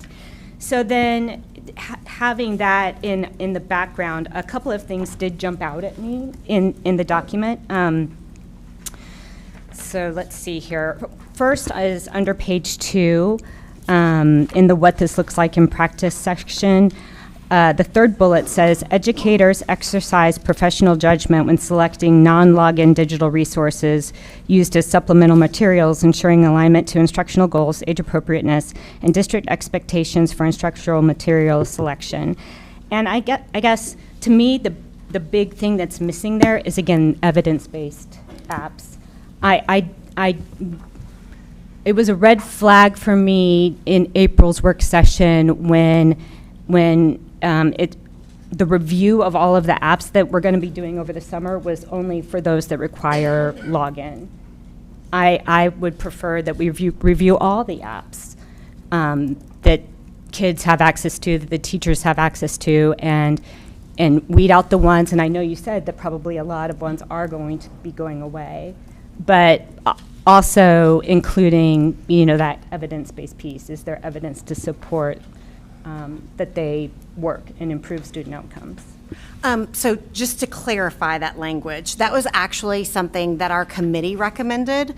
So currently, we only vet products that require a username and a password, which means that they're collecting data, because that's what we want to make sure. That's the only thing, right? So one of our shifts is that application vetting is not just about privacy and safety anymore. It is about the instructional value. So that language that you read on that area about the educators exercise professional, that's actually from one of our SOPs. So we require teachers to vet any material that they before they put it in front of students. So because we do not vet non-login websites, it is the educator's professional judgment that they should view and preview a website prior to putting it in the hands or sharing that link or information with students. That's where that language came from. As far as the vetting goes, yes, ma'am, that instructional value is getting added to that. It's the efficacy piece. We're actually using the EdTech Index, which is a site that is managed by some EdTech organizations that are pretty well known across the nation and the country. It's ISTE, COSIN, One EdTech, Digital Learning, and there's several of them. And basically, it's a place for teachers to go and look at efficacy ratings and badges, and then also our content specialists, because again, I'm not a content specialist for social studies. You don't want me to vet instructional value for that, right? So our curriculum specialists who are already a part of the vetting process will now actually look at the evidence-based efficacy. Prior, it was more like we rely on you for your expertise in your content area to tell us if it has instructional value, but now what we're asking them to do is to actually use that research. Great, thank you. Another great step in the right direction. All right, so then another thing that jumped out at me is also on page 2, in the area of focus 2, instructional technology best practices, bullet point 2.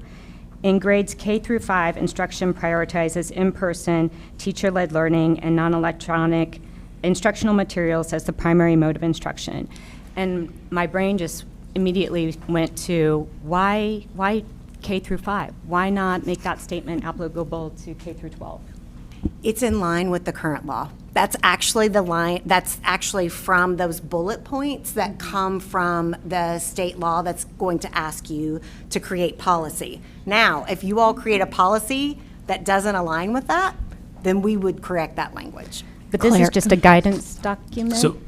So we do have the capacity to go beyond the law. Right, that's what I was going to say. And this is just a guidance document, so even if our policy focuses on K through 5 per the law, this could still, to me, this reads as like we're going to prioritize instruction that's, for the most part, teacher-led, which all of it should be teacher-led, and non-electronic. That was not what the committee gave us feedback on.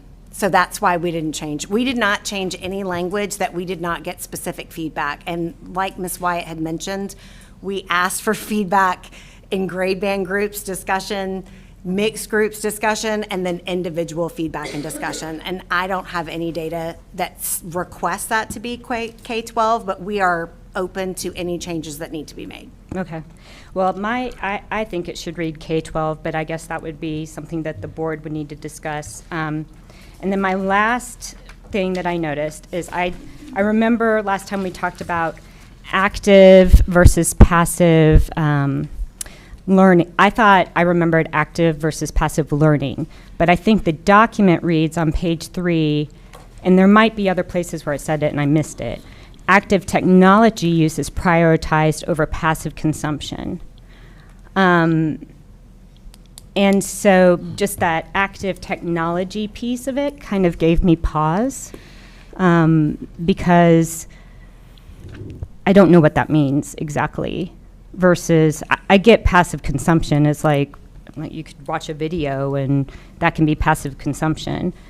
So I was curious, again, in the context of the Bold Schools framework, and maybe this is because the committee didn't request it, but why we wouldn't define what I guess active technology means or active learning means in this document. Because what I'm concerned about is that there's still a bit of subjectivity.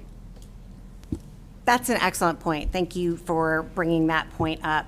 If you'll look at and maybe this is where we can kind of merge that, we do define active technology use and passive technology use. It's just not in that statement. So if you're on the top of page 4, it is that first bullet. Students create, think, collaborate, and apply concepts to promote active learning rather than consume digital content passively, which is watching lengthy video, clicking through slides, digital worksheets, etc. That's where that models the difference between active and passive. Page 4, the top bullet. My page 4 has the top bullet screen time. Second bullet. Oh, so the printing must have done something fun. I apologize. Where is it, Dr. Allen? Bottom of page 3. I'm sorry, Dr. Reeves. Good trip. It starts with students create, think. Rather consume to, okay. Okay. Area focus 3, Okay. bullet 2. Yes, Thank I you. found it. I found it. So students create, think, collaborate. Okay.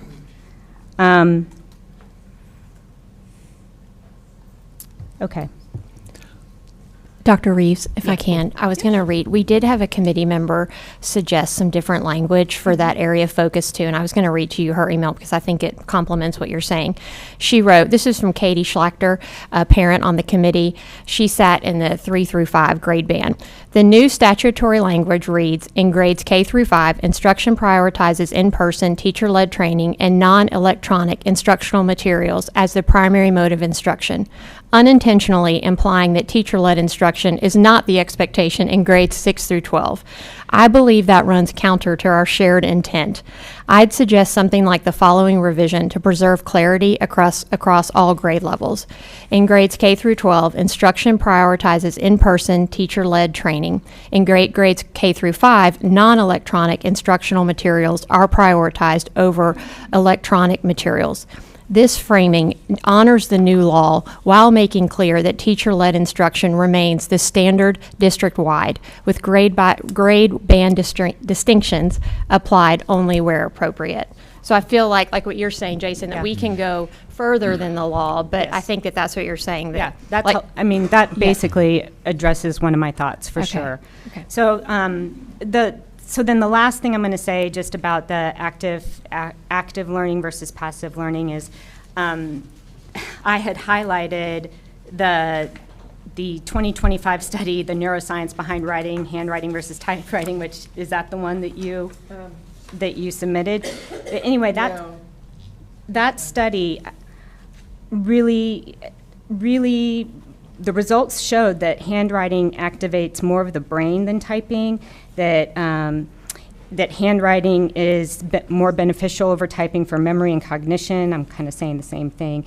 That deeper neural activation comes from handwriting, and so it did jump out at me that nowhere in this guidance did we say, like, we are going to prioritize taking notes by hand versus having a guided notes worksheet on a computer where we're typing in notes and things like that. And I'm not suggesting that we need to change the document, but I do, as the committee continues to do work, I think that's something that we should maybe work to incorporate. Also, reading physical books over reading things on a screen and then answering worksheet questions on a screen. So those are some of the things that I am hearing from parents, especially in middle school. I really hope that things like assignments where we watch a YouTube video and we answer a digital worksheet and the questions have the timestamp of the video, like where they can find the answers. I hope that that practice goes away as we, refine this work. We've actually had that exact discussion about the timestamps on video. A parent raised that with me as well, and I was, that's not learning. That's passive consumption. I agree. So I really It's like memorizing the appreciate- periodic chart. It's almost that kind of thing. Yeah. Yeah. Well, I I do still wanna- remember some of the period. As one who memorized the does periodic create some of chart. those neural networks. Dr. Reeves, I do want to add one thing. Under Area 2, because apparently my page numbers are different, again, sorry. Under Area 2, under what this looks like in practice, the second bullet states, educators intentionally incorporate printed materials, handwritten activities, and hands-on learning experiences to strengthen students' conceptual understanding. Awesome. Great. Wonderful. Thank you. Thank you all so much. And thank you. I had a question to the for committee. Andy. Generally speaking, there will be apps that will be vetted by the district staff because they have a username and a login. But teachers can pick an app on their own if it does not require username login. Are they going to tell the district that they do in fact certify that app and which educational goals it satisfies for them that are not satisfied by the ones the district has? So that is not a current practice that we I know. regulate or collect those apps. Generally, those are site-based discussions that happen with school principals and the teachers, right? So if I'm a school principal and I'm doing a walkthrough, I have these instructional conversations with teachers all the time about supplements or high-quality instructional materials that they're using in the classroom. Lastly, I seem to remember last year how many different apps are actually being used in this district. It's in the many thousands.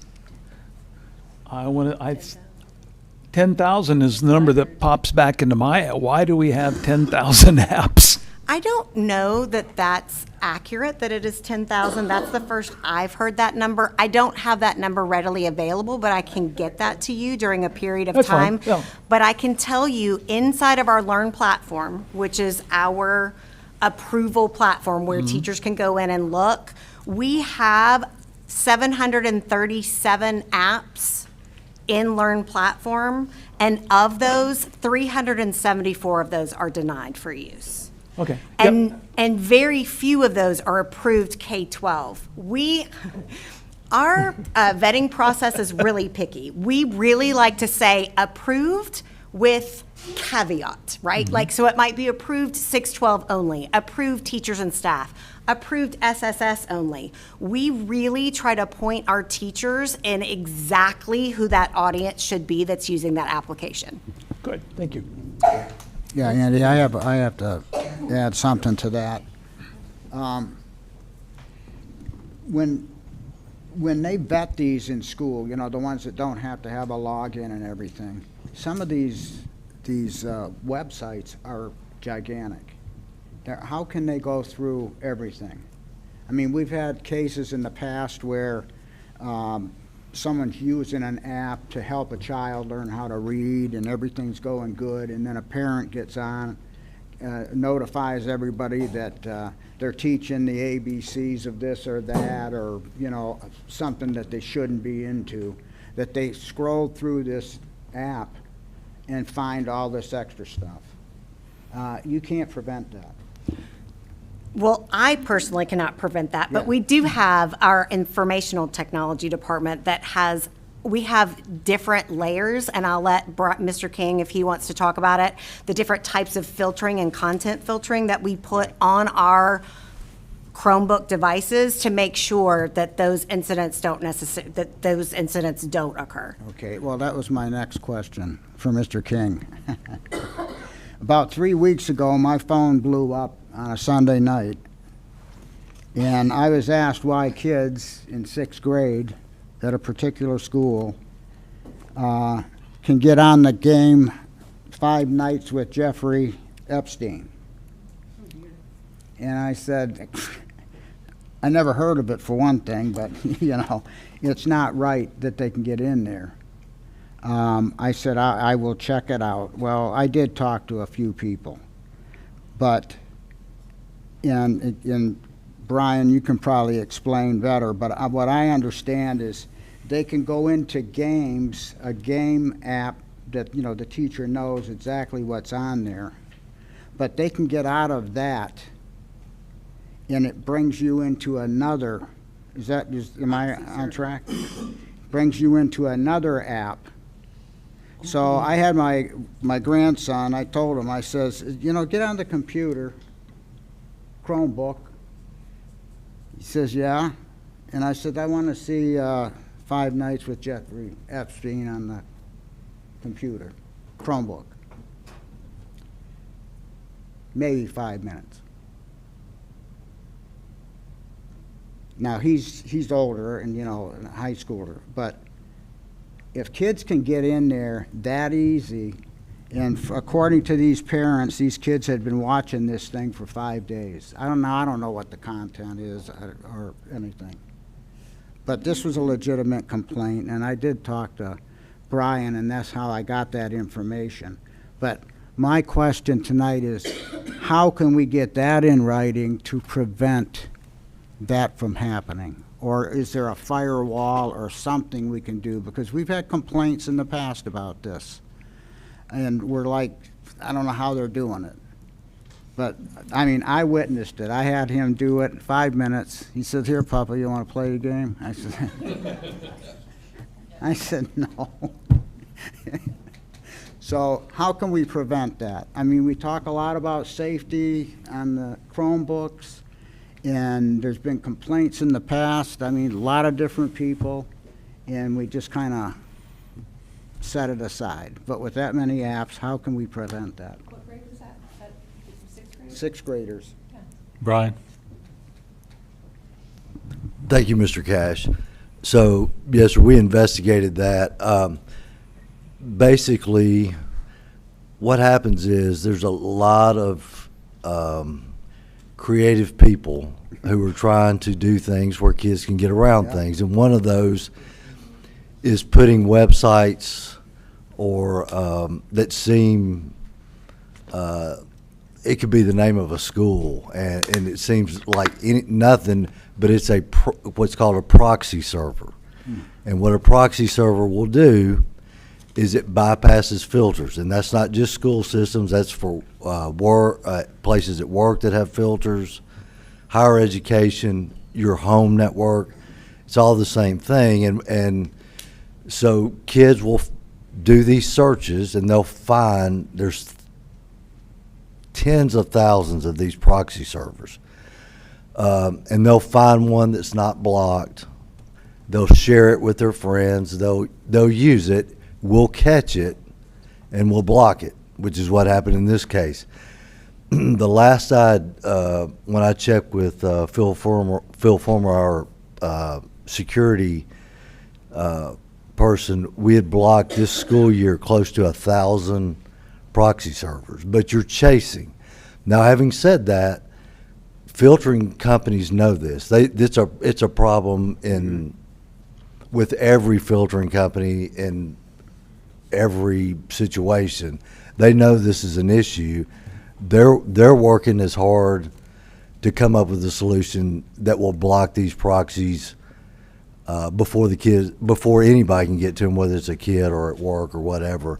But right now, it's a change. Now, also having said that, in the form that we send out to students about proper use of Chromebooks, it actually says that it's a violation to use a proxy server to get around our filters, because that's been going on for years. So it's a battle. I mean, filtering is a battle, and our guys every day they're fighting, catching up, blocking stuff every day. Yes, sir. Thank you. I was going to say another part of our discussion on Tuesday was also about the sharing of those proxies, because we're talking about, and this kind of goes back to students' digital integrity, that they are using Google Slides and Google Sheets and these shared documents. And so when one person finds it, then they are sharing it. So we can stop the access to these websites and these games that are working really hard to reach our students.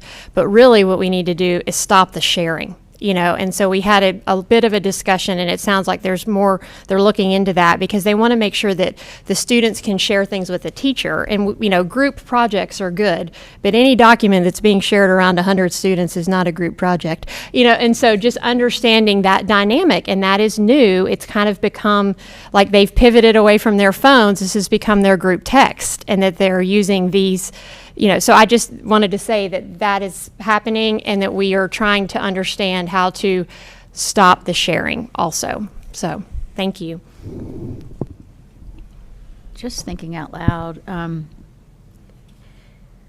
could we make this something kind of a code of conduct, where if you share something that is knowingly inappropriate, I mean, we could look at that just to help stop this, and I know we might not do an honor code, but kind of make it a violation of some type of code of conduct for the kids, because they know it's wrong, and to share that, it would really hopefully slow that process. So just thinking out loud.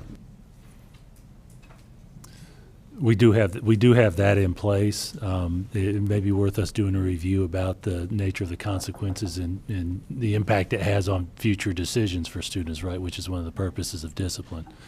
One thing I asked, is there a way within our system that any time a document has been shared, if there's more than 5 people on it, that's immediately flagged? It's not the content that flags it, it's the volume of people on the document. Just because I think that would immediately draw attention, and you could shut that down. So that was just an idea I had, because I just think it's the volume that we don't want any student to see it, but it is happening really quickly. So I'll check on that. So, Donna, did you have a question, or no? Okay.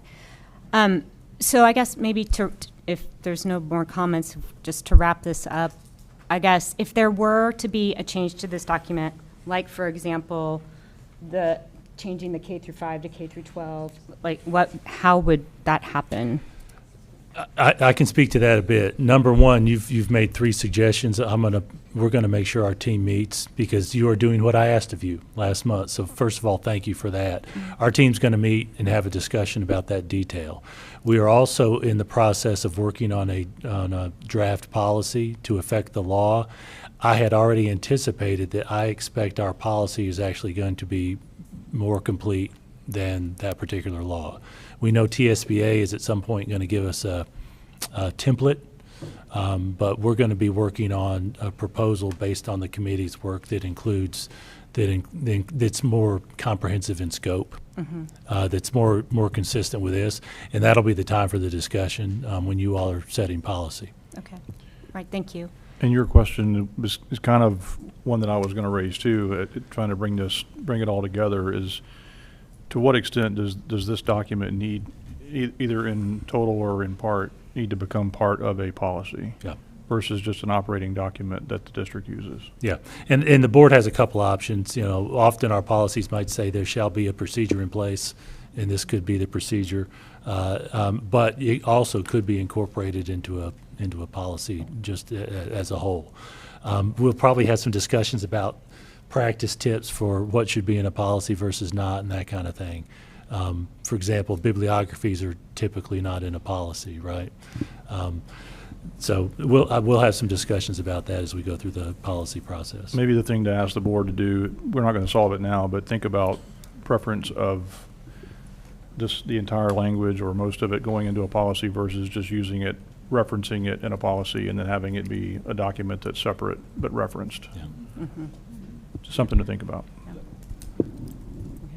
Something just kind of apropos at the moment. I'm sorry, y'all. I had a 4:30 a.m.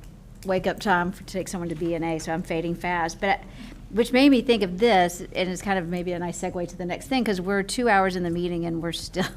And I think I talked to Chairman Brown about this, because I was talking to Ben Torres, is to maybe have a timed agenda so that we don't save like the most important, the voting items till 10 o'clock at at 10 o'clock at night. So that was just some ideas, having a timed agenda to kind of, I don't know, well, just for what it's worth. Yeah, as a general rule, that's probably not a bad idea. I think for purposes of tonight, I think once we get past the superintendent's report, it's going to fly. That's true. More, Okay. So Donna, I was actually thinking along the same lines and was going to ask if maybe we could push the wireless communication device update to next month, just for effort of time, especially since we just got that data earlier That's today, fair, I think. Yeah. And I would like time to review it before we discuss it. So Is that a if motion? anybody's I'm just amenable to that, do I have to make it any official? objection to that? Okay, let's consider I it. just want to add one other thing, kind of along the lines, like, I would love to have these PowerPoints and things, when the agenda comes out, so that I can look at it and then we can have discussion during the meeting. Because we spend a lot of time, and I know maybe the salary report couldn't have, because it was an outside, but the screen time committee, we got it, but it was like yesterday, and then we got the wireless communication data. And if there's any way we could figure out a way to time this where, like I said, we get it ahead of time so that the bulk of this is our discussion about it, not kind of being presented the information. So. Well, thank you for that. The Screen Time Committee met the day before yesterday, and so sometimes that's a practical impossibility. I will tell you, one of the things we've been intentionally working on from an administrative leadership team perspective is getting you all information before it's time to vote. And so we don't have any of these items on as voting items, but there may be some voting items in the months to come. And so we are trying to roll that ahead. And we can have some discussions about that. Sometimes PowerPoints without verbal explanation can be difficult as well. But so we'll have some. We'll try to work on that for those times where we can get it to y'all a little earlier, knowing that there's no way. And I will tell you also, for us, the discussions are valuable to us as we prepare to make ultimate recommendations to you. And it kind of varies based on the individual circumstance from time to time as well. But that's a point well made. We'll have some discussions about it. Mr. Chair, if this particular one's hit its questions, I would like to give about a minute synopsis from my perspective, if you don't mind. Please. So with respect to this technology use guidance, I want you all to focus on at least hear what I focused on. That very first bullet on the very first page is that technology use the educators and administrators are to ensure it's only used when it enhances student learning. I see that as the front-facing number one standard for everything that comes after in this document. That has to happen at all grade levels, and that's the expectation that we have. It's going to be a journey for that. I thank the committee for their work, and I mentioned a couple of things, some specific things to them in that thanks. And I know, Andy, you mentioned that I thank them. Thanks are just, we were overly thanking them because what they did was incredible, and it's going to be an ongoing work. But number one, I mentioned, our work and their work is ahead of the state. Number two, But this isn't going away. Research is going to continue. We're going to continue to get new research, and it's going to evolve. And to your point, Ms. Hibma, I do anticipate that this work will evolve. I think Dave has used that old phrase, it's tough to turn a battleship or something like that, and I'm paraphrasing, but it will be an ongoing journey as our teachers work on this.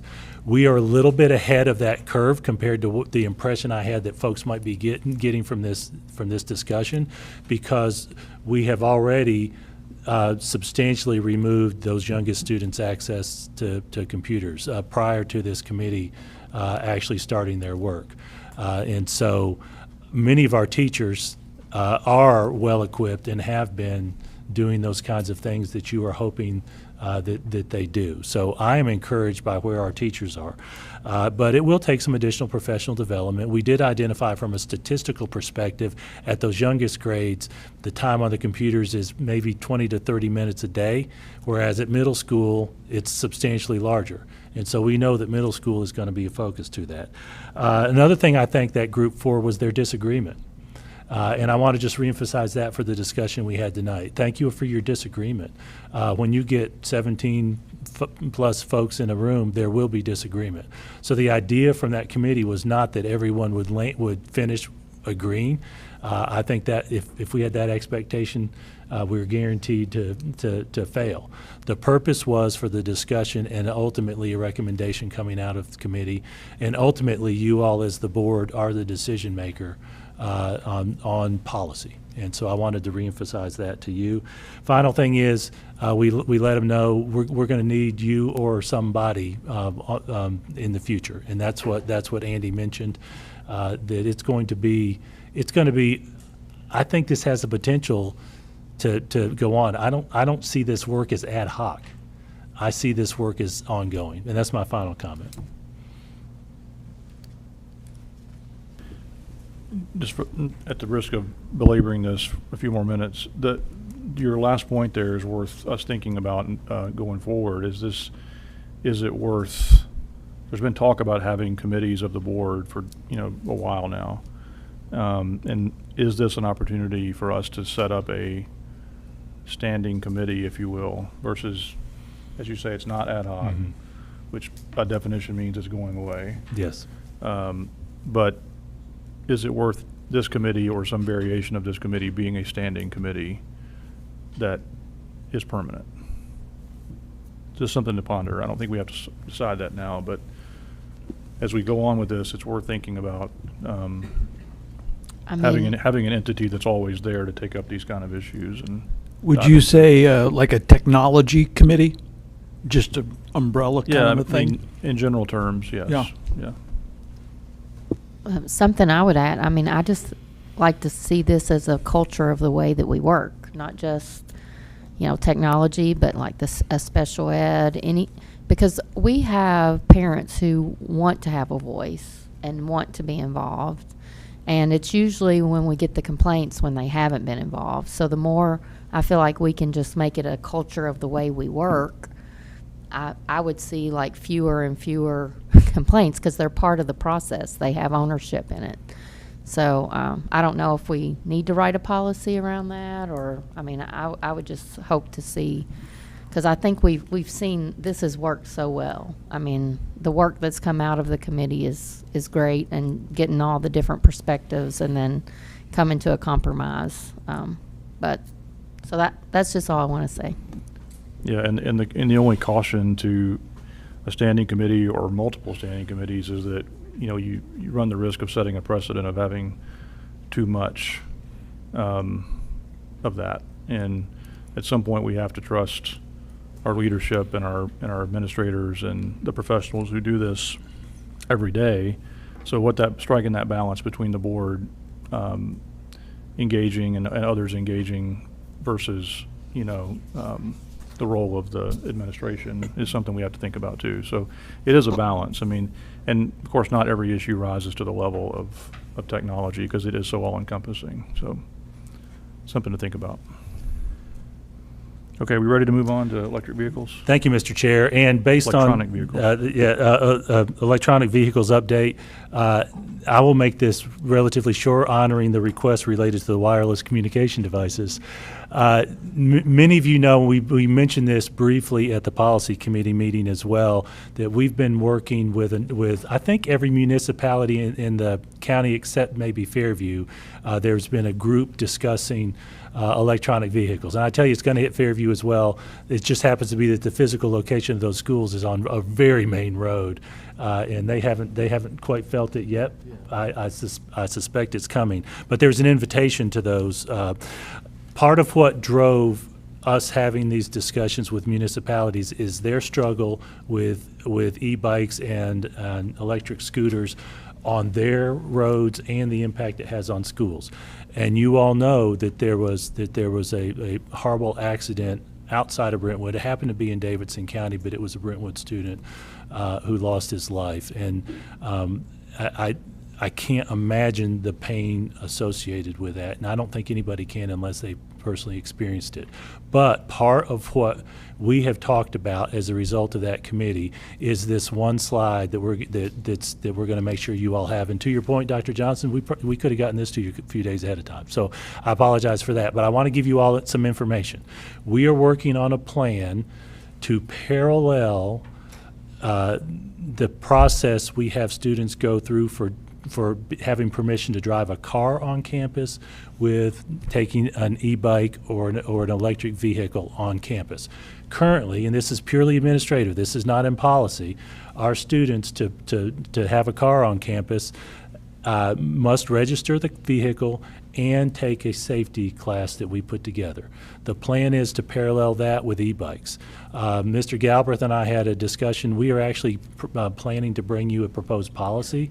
As I mentioned, this is exclusively administrative right now. We've been doing it for years with cars, but we're talking about putting that language into the policy as well, so that folks know, because it is in policy, that if you're going to have a motorized vehicle on our campus, you need to register it and take a safety course. We've been almost to the point of begged by some of those municipalities to help them, because they, at the moment, don't have a lot of help at the state level for setting up ordinances, et cetera. We are going to be part of that work, but we know it can't be just us. But I wanted you all to be aware of that. We're bringing it to you. Dr. Webb and her team are working on some details related to that. We think it's going to be a net good thing. I will tell you, we haven't had large committees with parents on this, right? We've been talking to the municipalities. My life experience tells me that somebody will be frustrated by that one more procedural element. But we've become convinced, based on our conversations with the municipalities, that it's not wise to wait another year to do this. I will tell you also, our parents whose children drive cars on campus, they're good with it. We hear regularly from parents that they appreciate it, but I tell you, there's probably somebody out there that it's an irritant, that they have to, that they have to go through that process to drive their car on campus. So we'll make sure you have this detail. I think there might be one typo in there, because we've just been finishing that up, and so this is a living bullet point. I just wanted you all to get a glimpse of that. Jason? Yes, sir. In most states, cyclists, whether they're manual or electric, they must follow the rules of the road in that state. They have to be going in the right direction. They're supposed to signal. They're not supposed to speed. Because I met Stuart Campbell and Buckner, and they're doing 35 or 40 miles an hour when the speed limit is 20. So I would ask that somebody look into that. Are cyclists required to follow the rules of the road under the Tennessee Department of Motor Vehicles, and give them a ticket? You've touched on some of the issues that some of the municipal leaders have talked about, that the state is behind on some of those requirements.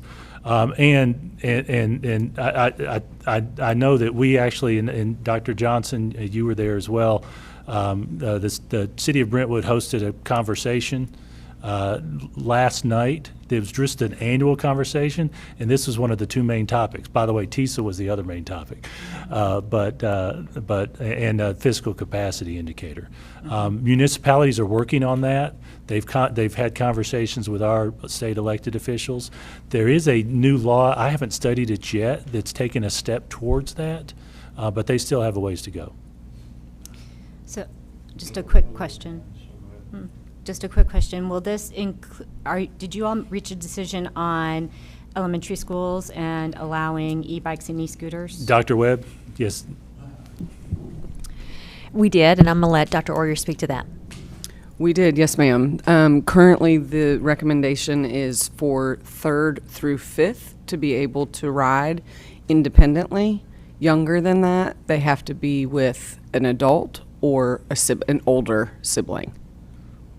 And thank you for that. I actually just alluded to Dr. Webb. I should have been Certainly. more comprehensive. Sorry. Versus just banning them. But I want to add, as you guys may know, there are various classes of the e-bikes, and there are some that they're not allowed to ride. That class 3, nobody in the elementary school would be allowed to ride. My son's going to ride his regular bike. Yes, ma'am. Thank you. I was curious, are we being pretty aggressive about this? As in, we're going to try to create a policy before August? Yes, It's coming up yes, here? sir. That's the expectation. We know that we have the power. That's probably not a great word to just do it administratively, but we think it's wise for the board to include that with our recommendation. And do we plan on having stakeholder meetings with parents or any type of meetings to get input from the community? At this point, we're of the opinion that the stakeholder meetings, after what we've heard in the meetings with our municipal stakeholders, it's unwise to wait another year for this because these have proliferated so fast. And I think one of our state elected officials said that Santa Claus caused this problem. That's a little facetious, but I have heard that comment. Short answer is, we think it's so important that we need to go ahead and get it done this summer rather than wait for another year. I totally agree with you. I know at juvenile court we've seen a huge uptick in citations being filed and kids absconding from law enforcement. So it is a huge issue at this moment. So I just appreciate this, Jason. I brought this to the attention of the Brentwood Police Department and the city manager, over a year ago, and kind of been following along and helped kind of drive doing something. Not just me. I mean, there were several when I came to them. There had already been, it was a number of complaints, and they were just trying to figure out how to deal with it. And so I know one of the things, to somebody's point about speed, Dennis. Their intention is to put. It's crazy. They've always said no high-speed vehicles on their path system, but they're going to put a 15-mile-per-hour speed limit signage up periodically on the paths to reflect that. I don't know if they'll put. The hard part is it's not like you don't have officers there to do any kind of ticketing, but you can have. Potentially speed devices like where you can monitor so that at least kids will know how fast they're going. And I've witnessed this. I walk on the path pretty frequently, and we're always prior to school, and we get blown by. Like these kids are going 30 plus miles an hour easy, and sometimes they slow down around people, and sometimes they just blow right by you. So I look forward. It's not really. I just look forward to making. I think the any kind of publicity this can get will be great. I think it'll be really easy to inform the students that it affects now before school gets out. I think that'll be a good thing if we can go ahead and notify, like administratively go ahead and say this is what we're doing, and then we'll back it up with a specific policy. And if that changes somewhat, then we can communicate that before school starts. So. And we do intend to give those opportunities for those classes during the summer as well. Just really quick, I know it's growing late, but I read through this really quickly, but does it say anything about actually having like a motorcycle helmet that has to be worn and not a bicycle helmet? Yeah, there is that expectation as well, Dr. Webb. The helmet requirements that we have from the municipalities don't specify that aspect unless it's the larger class 3. But all of those pieces, including the aspect mentioned by Dr. Driggers about the rules of the road, the cyclist, even the old school hand signals of when you're riding a bike or an e-bike on the side of the road, what those are as well. But all those are included in the training. And we've been back and forth with local municipalities contributing to those. And we're also working with the local sheriff's department. Currently, our SROs are present at most, if not all, of our checkpoints driving classes that we do with high school students before their parents sign off for them to be able to drive onto campus. And our anticipation is that we'll continue to partner with the Williamson County Sheriff's Office in having an SRO present at those face-to-face sessions.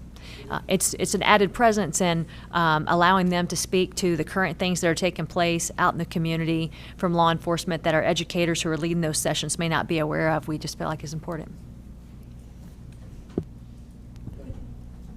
So agreed that time is of the essence on this, but is there a way when we get a draft policy for first reading, which would be next month? Yes, sir. To then publish that in Focus and every other channel that we have to push that out so that parents have at least a chance to see the policy language? Absolutely. Before we finalize it? Absolutely. We'll make sure to do that for sure. Okay. Dr. Webb, you had something to add to respond to that? I can share also through InFocus, we have been communicating, as you guys are aware, we did the Safe Rider campaign and had a challenge with our students on creating PSAs. So those communications with a flyer has already gone out and are in focus that indicates there will be additional requirements coming up for the upcoming school year, and just encourage them to read that guidance and to watch the PSAs through InFocus. Okay, anything else on that? Okay. Anything else on your report? No, sir. On the listed items at least? No, sir. That's my report. All right. Tony? Do we have an update on the T2 changes, like what that's looking like? Sure, yes, sir. And I gave you all an email, sent you all an email a week and a half ago or so regarding the transition to with a commitment that we're going to make sure our schools had individual conversations with each parent. And I'll tell you that would have been a wise thing to start with. I have some data on that that Maria actually gave me earlier today. But it is so potentially personally identifiable because it's so small that I'm not comfortable speaking to it at this meeting. But I will send you an update on how many students, parents have chosen the particular locations, and then how many are still undecided. I will share that with you tomorrow.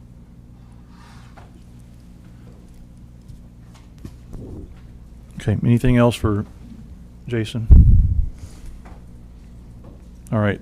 Mr. King said he does not have an operations report, but are there any questions anybody has for him on a specific operations item? Okay.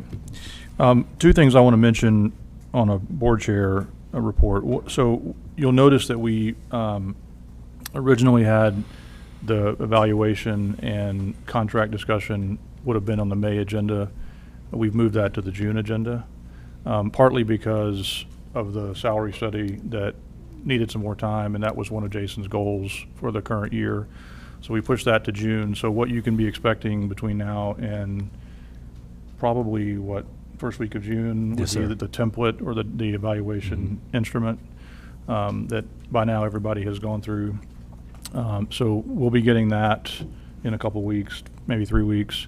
So be on the lookout for that. We'll want to complete that in advance of the June board meeting, and probably a week or so in advance of that, right, for compilation? That's correct. And actually, Lydia had some details on timelines, and I'll make sure that we get you all some details related to that.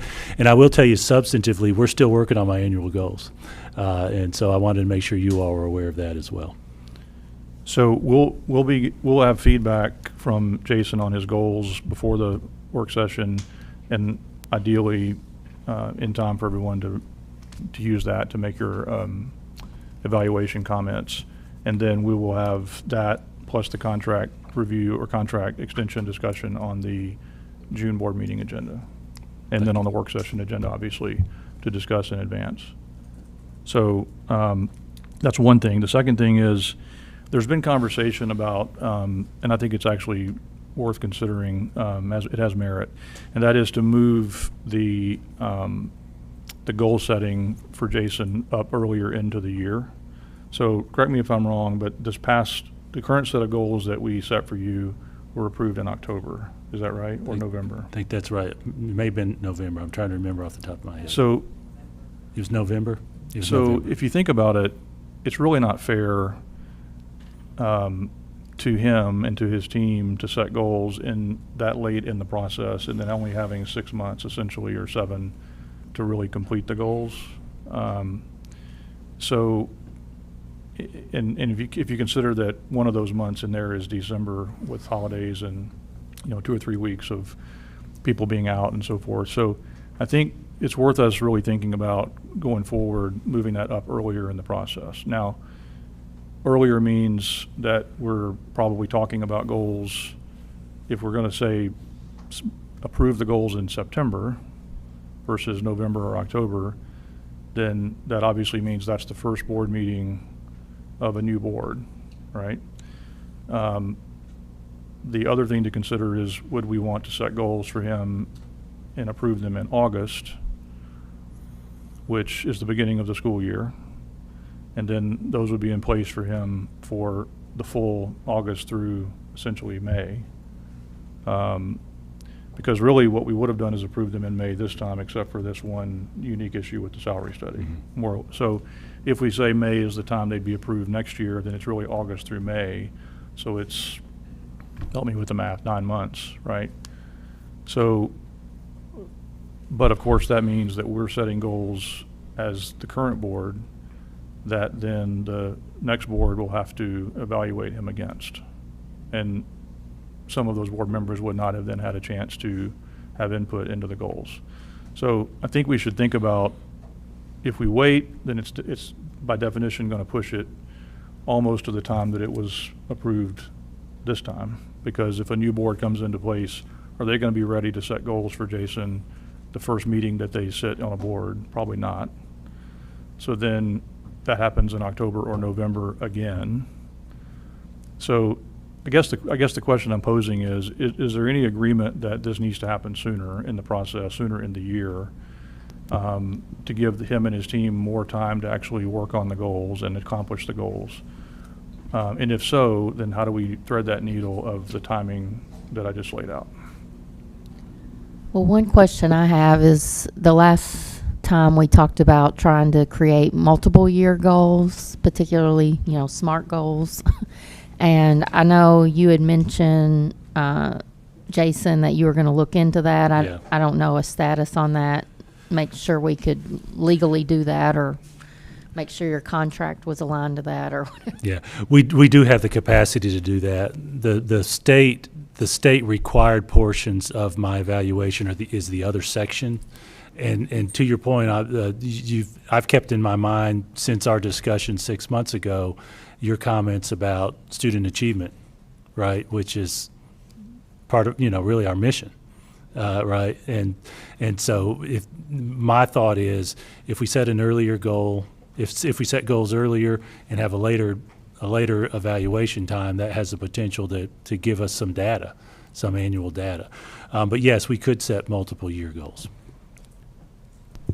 Of course, we haven't set multiple year goals so far, so whatever we did, we'd be still having to start the process. That's right. Whether it's 1 year or multi-year, we'd still be having to start the process, and we'd still have to decide when to start that process. So it's kind of back to the question of the timing on this. I'd love some feedback on this, because if we're going to do it in August as the school year starts, and maximize the amount of time that he and the team have to work on the goals, then we really need to start thinking about a discussion probably well, not probably, we have to have a discussion at the June work session about what those goals might be, because we're not meeting in July. So- Is there a reason that the goals are separate than the contract discussion? Has that ever happened around the same time? I'll give you my impression, and some of it's tradition. Okay. Do an evaluation a month before contract, based on the proposition that the contract extension might be tied to, at least in part, to the results of the evaluation. But discussing the goals Oh, the when you're goals. doing the contract and the evaluation, like, it feels to me like we're evaluating you on these goals. Why would we not have those aligned? Right, the timing. Yeah. You mean setting the next set of goals at Yes. the time of the contract is Yes. renewed? I mean, I like that idea, and it goes right along with like how we evaluate our teachers. And I mean, I'm not sure, and I'm sure principals, like, you do the evaluation and then you set goals during that meeting.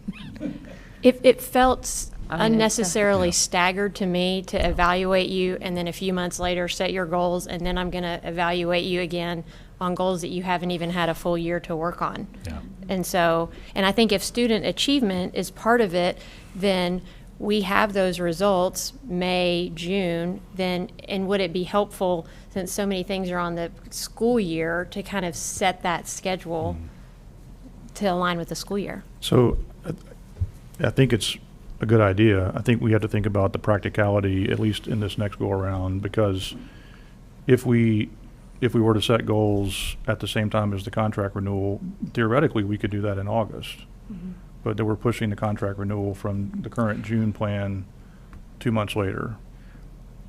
But if the decision were not to set goals until after the new board comes in, then we're by definition pushing the contract renewal out till October, November. And I think at that point, we're well inside the 2-year contract window. And actually, Mr. Chair, there's a state law, it's on my mind because it references me. There's a window of time around an election that you can either terminate or extend a contract. Right, so, yeah, so that's probably going to make August an impossibility for a decision on contract. So, Well, yeah, because you're right, yeah. So I guess just to finalize that thought, I think as a practical matter, it's hard to implement that this time unless it's pushed well into the fall or it's done in June as planned. But then if the goals are related to student achievement, it's hard to assess that in the fall. So would it be better to move the goals up to match the contract and the evaluation? Well, that's one of the questions on the table is, do we move the goal setting to That's, August, at latest August, in that when, That's my support. Yeah. Yes, that one. Yeah. I'm in agreement with that as well. I was thinking even June, like, we get the evaluation, we were reminded what goals were set, and then we also discuss new goals. so let's think about June, because it's May, we're about to be finished with the May board meeting. We will not, as a group, have a chance to meet and discuss together goals for him next year until the June work session. And is it too much to ask to discuss them at the work session and then vote on them 4 days later? Not vote on them. I was thinking we'd vote, so we would essentially get 2 work sessions, June and August, Right. to discuss and vote on the goals in August, but start the conversation in Okay. June. Okay. I like that. Yeah. That was my idea as well. Is there consensus that we would begin a goals discussion, a 2026-27 goals discussion at the June work session, and then vote on those in August? Is there a consensus it. on that? Yes. Makes sense. Okay. Mr. Chair, Ms. Hibman and I actually had that very conversation weeks ago, actually. So I will tell you, from my perspective, those annual goals have been difficult You know, I've been superintendent for 7 years, and it's been, every year it's been tough because they haven't really been annual goals. So if you all make this change, that will be very much appreciated. I mean, if we think about what we're doing here, we'd be approving goals in August, and we give him and the team a full 3 months more than we just gave him in the current year. So that's meaningful. It's actually really meaningful. So- Can I ask the date of our June meeting? I just calculated 45 days prior, and it's That's to what I the was gonna August ask you. election is June 22nd. Is that our? Is that the, Let's see, Let's see, it is before that. okay. It is June 15th. Okay. It's, Well, then it's, we're- it's more than 45 days. Well, it's Because I checked that out it's too only when I 7 was. days more, but it was close. So that, I just want to I want to make sure. So Yeah, but I don't know, I was curious, because just the way the month falls, if there might be other years, say 2 years down the road, where it could happen, because then you would have to wait for the new board to come on, so. or we just need to make sure that to make that a consideration when we set our annual agenda, to make sure that board meeting is Because follow. it's I mean, not a let's. factor in let's 2027. just- There is no August election in 2027. It's So- in every other year. Well, that's true, but we're kind of set on the annual agenda to do that do that review every other year too. So it's only on the Right. even years as of now. So we could change it to the odd years. I mean, so like we could. Mr. Chair, this actually reflects our conversation. There's no perfect answer. Right. Right. Okay, so just to be clear, we're going to, at the June work session, we're going to be talking about the evaluation for the current goals. We're going to be talking about contract renewal. And then we're going to be talking about goals, initial conversation on 2026, 2027 goals. And then we'll dispense with, at the June board meeting, dispense with the contract issue and the evaluation. And in August, we will make a final vote on 2026, 27 goals. Are we clear on all that? Okay. Could I ask just a clarification about contract extension? Do we have like documentation? Because I know last year you deferred it. Yes. And so, like, do we have to do it this year? Do we have, like, how? As I understand it, correct me if I'm And wrong, I just Jason, don't know what I don't know, is so that that's why I'm we, asking. by at his choice, not asking for the extension last time, that by the time we discuss it in a month, it will be basically at the 2-year base contract. That's correct. Okay, and the contract says it can't be less than a 2-year contract. Is that? That's not exactly right. Okay. If the contract is scheduled to expire if I'm not mistaken, at the end of June in 2028. That's right. And so there's not a provision, to my recollection, that prohibits it from going into those, to eat into that 2 years. If that makes But it would be sense. unprecedented. Yes, Well, that's I think. correct. I mean, at this point, it's on our annual agenda, or our annual agenda that we approved at the beginning of the year. It's on there. Yeah, it's on the So annual like it agenda would for take June. that's not. I don't know that that's something we'd have to vote to take it off at this point. So. Well, a discussion of it is on the agenda, but the final disposition of it is Right. not necessarily determined, right? It doesn't require a vote. motion necessarily, or Yeah. a vote. It doesn't necessarily require an extension, it just requires, No, it does yeah, require a vote. that we have a vote on it, Yeah, right? right. Yeah. And ahead of that meeting, could we get a copy of the current contract? Yep. Okay, that'd be great. Then we can. And I guess just for historical purposes, at least in my almost 5 years on the board, the first 2 or 3 of those years, it came to us as a 3-year and it was extended 1. That's correct. And then came again as a 3-year, extended 1. So it was kind of a rolling 4-year. Only this last year did it become a 3 down to 2. That's correct. So just for context, that what happened this past year was a little bit out of the norm. So something to take into consideration. Okay, we all good on that? Do we want to break before we get into the new business items, or just plow through? All right, Rachel. I am It's all- for it's it. all Let's you now. go. It's all you.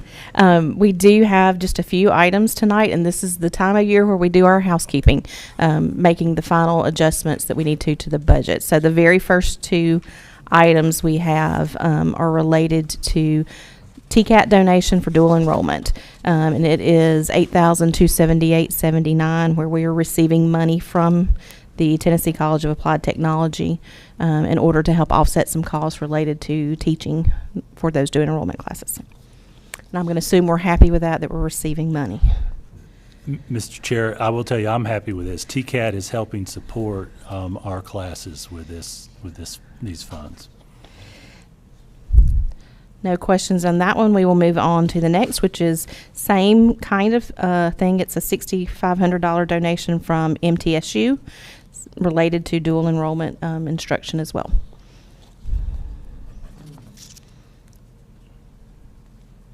Okay, I'm going to deviate just a little bit on the next one, in that there was the anticipation of us receiving $2.4 million for the letter grade. Last year we received $4 million. It was the new thing last year. This year when we got our letter for what we were going to receive, the pot was the same amount of money, but there were more districts that had qualified. And so they prorated the pot, and it was $2.4 million. So when you originally saw the agenda, that's what you would have seen. Today, we got information at our spring fiscal workshop that the legislators had agreed to increase that $17 million budget, this one-time adjustment, to $28 million in order to fully fund the money for all the districts that qualified. And so we are able to receive $4 million. What I'm saying I'm deviating is I had included $2.4 million in all of our budget discussions already as part of our fund balance amount. And so this does, however, increase the fund balance amount by $1.6 million. And if I may, a couple things, Mr. Chair. This change was something that the legislature added in this year's budget. So it actually helps us with our fund balance. We had intended to give you an update on where we are with next year's budget, Rachel. Oh, I got excited and I jumped. Yeah, in part, and so Mr. Chair, I think it may be an appropriate time to give you all a thumbnail sketch of where we are with next year's budget, since this particular item is actually impacting our fund balance. That's right. And so I had emailed you all kind of a summary of what was discussed on Tuesday with the Budget Committee and the resolution of what's going to be consolidated budget that's going to run in the newspaper. And so we did receive for the month of April, May 1st, allocation or evaluation of property tax. There was an additional $1.3 million. Again, it was a surprise. And so we were able to include that in the discussions with the county, that there was an additional $1.3 million. That, coupled with the commission voting on agreeing to what you all voted on at the last board meeting of pulling out of education impact fees the money for the special ed growth buses. That was a $650,000 adjustment. And so the gap, as we discussed with the commission on Tuesday, was $17,865,953. So the mayor presented a couple of options in how we could fully fund the budget, and that included the adjustments I told you about, and we'll just go over those briefly, which was a pass, so to speak, on the ESCO payment for this year. They'll cover that for us. Also, same thing for next year of that ESCO payment. They did include a reduction to our budget of $2.2 million. The question came up, what was discussed with your board, and so that was put back out there. The county commission transferring 2 pennies to us out of their general fund allocation, and then also a 3 penny increase to the tax rate. That is what's going to run in the newspaper. That is not necessarily what's going to be approved by the commission in June. There will be things that happen still between now and then. You just don't know. We'll receive another TISA letter. We're going to receive 2 more months of sales tax. We're going to receive more property tax. So there still could be adjustments in that. So a couple of the things tonight are in this group of adjustments that they would make, but that would again fully fund the budget. So my question is, then we would have to re-vote on taking the K through 2 social studies textbooks back out of the budget, correct? You would have to revote, and we just had this conversation of, do you make a request? I feel like there's going to be multiple things happening between now and then, so instead of having multiple votes, let's see what really happens and then make those adjustments, but yes. So the county commission cannot line item your decisions. That was a recommendation. Once the actual fund balance comes firm, and we know what the commission is may be headed towards, that may impact the recommendations we make to you. But that particular vote that was Monday was a unanimous recommendation by the commission's budget committee, and they had an obligation to make a vote so that they could publish and give public notice of their proposal. I think it's significant that their recommendation is increasing the tax rate by 3 cents. Much of the discussion centered around comments that were along the lines of, if we had done this last year, we wouldn't be dealing with this now. So I very much appreciate the recommendation that they made, but we know there's still a long way to go, and it takes 13 for something to pass. So, Jason, can you explain the difference between the education, what the education committee passed and this one? Do they not have to set a tax rate? They're just approving our budget, the education committee? That's correct. The education committee does not set the proposed tax rate. The education committee, by that unusual vote I mentioned to you, 1 to 0 to 1. Unanimous. Actually, it was unanimous in that way. That's right. Based on who was in attendance, actually approved our budget as proposed, as you all proposed. That was the education committee's vote. And then the budget committee went into the detail of the question of how we fund it, do we make adjustments, et cetera. So one other piece is they have to run it in the newspaper 10 days prior to a public hearing. So for all of you, there will be a public hearing on June the 2nd at 5:30. And that just invites any public member that wants to come and has questions or concerns or comments to have the opportunity to speak on the budget. But then the actual vote will not be until June 18th. Bobby, I don't know if this is a safe nutshell of that public hearing. That's in essence a public comment period, and exclusively a public comment period for that meeting. That's correct. So just an editorial comment about the committee votes we just talked about. I think it might be fair to say that it's kind of meaningless in some ways, because it's, 101 is not reflective of the full commission, and arguably even 4-0 on a budget committee is not reflective of the full commission. So I think realistically we should be thinking about what's going to happen if a 3 cent property tax increase doesn't pass, because that's the equivalent of what, about $6 million, $6 or $7 million?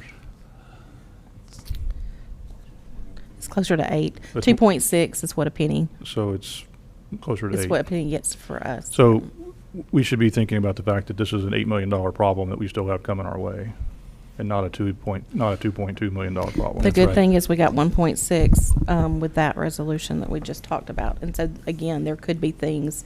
$1.6 million is not a penny. That doesn't save us a penny. You can't do a half a penny. But there may be ways to be able to reduce, that will continue. So it's 8 minus 1.6 is what we might be facing. Yeah. So, Okay. Jason, Worst case scenario. if I may, I know the next item on our agenda is one of my favorite topics, but but I can't help to say that I appreciate the 2 pennies coming out of the general fund, but I'd like to. I think it might be really close to the $6.4 million delta here.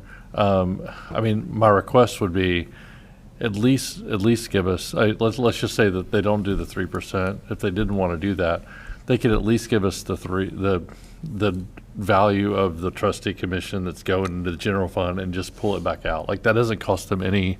That costs them no dollars. It just means that no additional funds are being placed in the general fund on the backs of the school system. Like, that'd be such an easy way to not increase the property tax if they wanted to. I'm not going to speak for Rachel on this, but I think would be kind of considered loaning us the money. and they can't. Well, and no, it has to be they'd paid have to, back. they'd have to show it as giving us pennies from the general From the fund. general fund, we'd still So it have to would do be, that. it would be It would, technically moving it over into our budget, not That's right. loaning it. Okay. and they don't have to, they just do that for, that's just a 1-year thing, right? Like, they're not committing to moving more money. They can move pennies Next any year. given year. It Right. could go either way. They could add more, they could take them away. Mr. Chair, based on your comments, I do want to give you all a little bit more background on what happened at that meeting. Mayor Anderson actually originated the discussion and made a recommendation to move 2 pennies from county to us. And by the way, the tax rate is $1.30, is that correct, or $1.31? $1.30. $1.30? $1.30. The schools currently receive 75 cents of that $1.30. So his original proposal would move that to 77 cents that we received. His proposal included also reducing the recommended pay increase at the county level to 3%. And reducing our projected expense by a commensurate amount related to that. And it included those ESCO payments, the recommendation that we reduced by 2.2 million, and that actually would still leave a gap that we would have to bring back to you to cover. And I think it was somewhere around 3.6 million, That's right. based on the numbers on Monday, which again have already changed. Paul Webb, I'm paraphrasing, it's recorded if you want to go back and look at it. Paul Webb said after break, I am not comfortable with reducing the proposed pay increase to 3%. And then he made the recommendation to move those 2 pennies plus the recommended 3 cents on the tax rate to cover that. And final reminder for you all, we have not talked about where, if in fact we get that funded, that 4% will go. And I've mentioned this to you before. We would have to talk with you about where that 4% would go. It's not a guaranteed everybody gets 4%. We would likely have some recommendations that might not be that simple turn. Now, that's, again, we're a long way from that because we don't have the funding at this point. The other thing that needs to be said is that our board meeting is on June 15th. The commission meeting for the budget is June 18th. Correct. So any action they take at that meeting when they vote on the budget that changes our budget means we have to have a special called meeting if we're going to finalize our budget before July 1. That's correct. And we actually did that last year. We had a special called meeting. Mr. Chair, if I may. Sure. We haven't nailed down a particular date, but Lydia will be getting in touch with you all and find out what your availability is in that week or so after their June 18th, just in case. Maybe we just go ahead and say June 25th is a date that we were Let's pencil that in. sort of targeting. Thank you for that. Thursday, June 25th. Pencil that in, and if you would, let Lydia know how that works for you, and we'll do some work on that. Okay, Rachel, you want to keep going? Okay. Next up is the Trustees Commission. Can I stop you just a second? I just had a quick question about the 4 million, because it names 33 schools, but would all teachers get I think it said a $4,000 bonus, not just the 33 schools? This particular one is not a teacher pay bonus. This is a district gets a reward for having schools with higher achievement. Okay. Two different. Dr. That's Johnson. right. That one thing was the voucher. That's thing. right. That's That's right. what I'm getting confused Yeah, that's right. with. Yeah, Okay. you're right. You're thinking about the and voucher. I've worked in a state where, like, if the school got rewarded, like only the teachers in that school. So that's where my confusion was. This Okay. particular one was something that was brought, in my opinion, to offset the impact of TISA. And by the way, if I'm not mistaken, we heard today 22 school districts qualified for this. Yes, sir. And so they take the pot and they divide it. 4 million is the max available based on the way that legislation was written. When they originally passed it in 2025, it was a rubric of if you had 31 or more schools, you qualified for 4 million, and we did have over 31, and so that's why we were in that 31's bucket. us. It has to be 50% or more.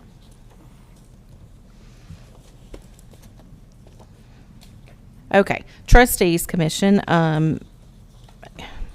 an annual item we look at. The calculation, if anybody wants to know, 2% of it is based on the property tax that the trustee's office transfers to the district. 2% is based on any interest on delinquent payments for property taxes. 1% is based on sales tax. And then there's a $10,092 fee per month. That has been in place, I think, for at least 27 years, this calculation. It hasn't changed. And so, in just projecting, because the property taxes have come back higher and sales taxes come back a little higher, I'm having to add an additional $300,000 to make sure that we do cover that expense. We're pulling it out of that property tax collection that was over what was budgeted. But again, it's $300,000. And Mr. Gabbard, to your regular point, this is not the total trustees commission. This is just to represent the difference in the increase in the projected amount compared to where we were at the beginning of the year. Right, and I mean, if you look at the general fund balance over the years, it shows you could track it with the accumulation of the trustee commission over 20 years, and that's where our $100 million fund balance is coming from at the general fund. So.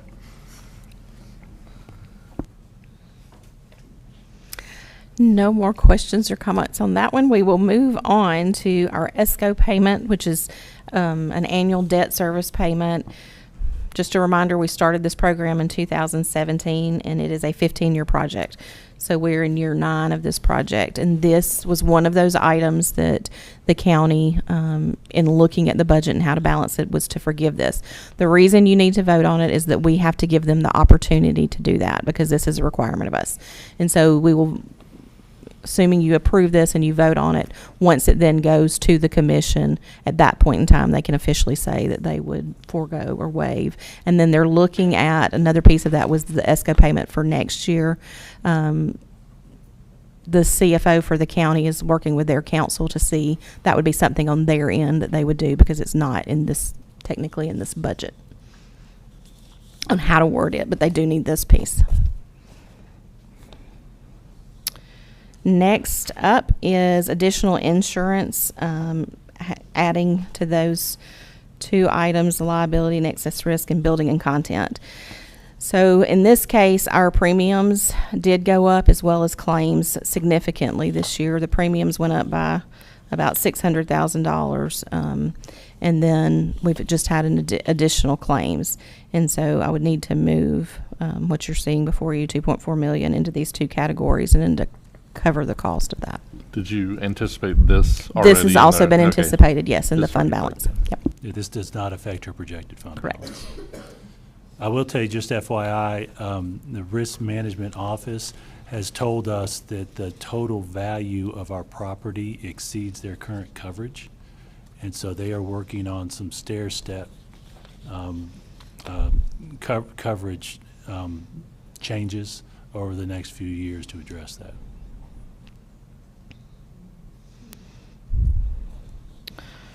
Okay, and then our last item is related to additional student support service expenses. Again, it's hard to know exactly what's going to happen in any given year, and so we budget as best we can. This is an estimate again, just to make sure that by the time we end the year, I have enough money in the funds to cover. Comparatively speaking, this account has needed anywhere from $1 million to $200,000. It just varies depending on what happens in any given year. And so $200,000 would also cover us, and I also accounted for this in the fund balance. So there's nothing that drastically changes any of that. And that's it. Thank you. I can't resist going back and asking one more question about the trustee commission. What is remind us what the annualized number is? Let's just say what you have it budgeted as for the next budget year. For that total amount. 5.5 million. Any other questions? And just to be clear, the 5.5 million, I know we've talked about this before, but it's really important to stress this. That shows up in the revenue that's available to us to spend on the work that the district does that we don't actually have use of. So when we talk about gaps in our budget, what the public sees as a revenue number that we have available to us, it's actually 5.5 million less than that, because that's immediately off the table.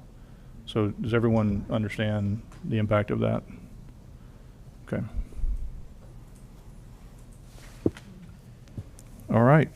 We'll move on to the one board policy that we have on the voting agenda Monday, which would be the 4.202 child find and special education on first reading. I don't know who wants to take that one. Well, I think I don't know, did y'all get a chance to talk about this, about how we want to deal with this before We have not. So my thought on this is there, I think the changes that were proposed by Tony made it into this draft, right? And so I guess I'd like to propose that we move I'm happy to discuss these, whatever, but I think the proper thing to do would be to move the first, because it was on for discussion at the policy meeting, and we didn't have any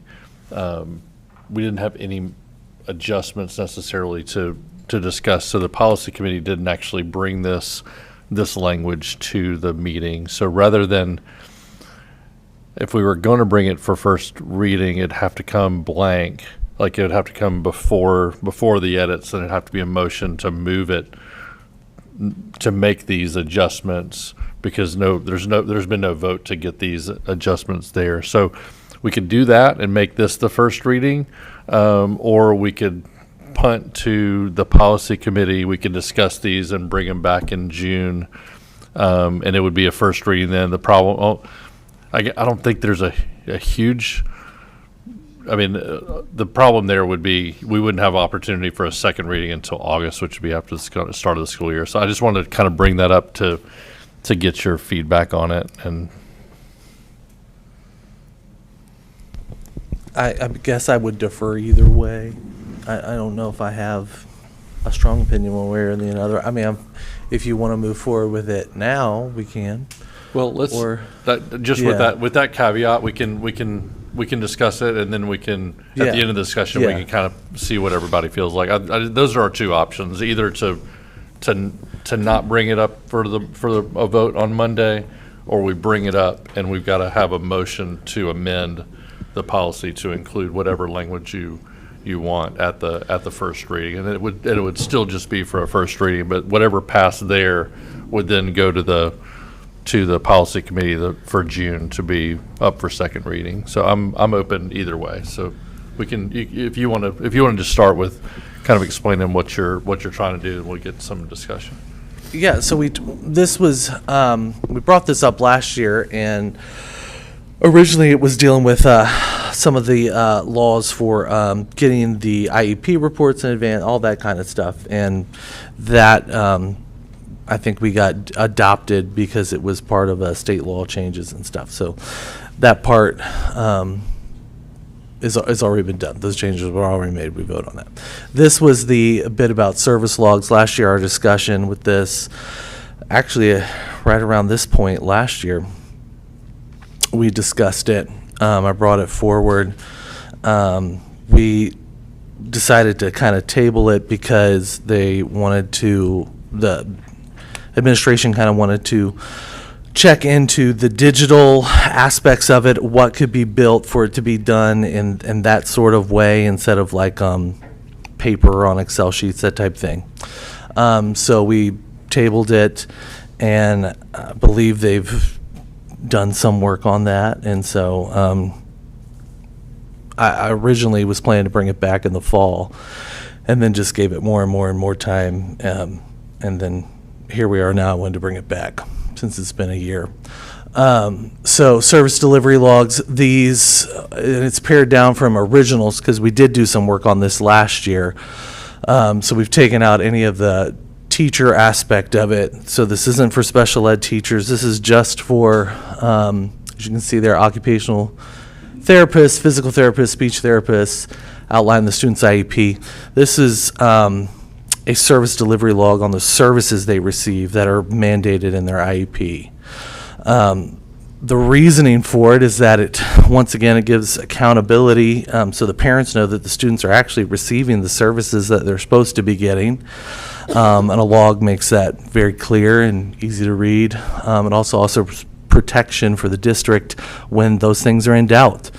And they can go back and provide the logs, and you can see where, the students did receive their services.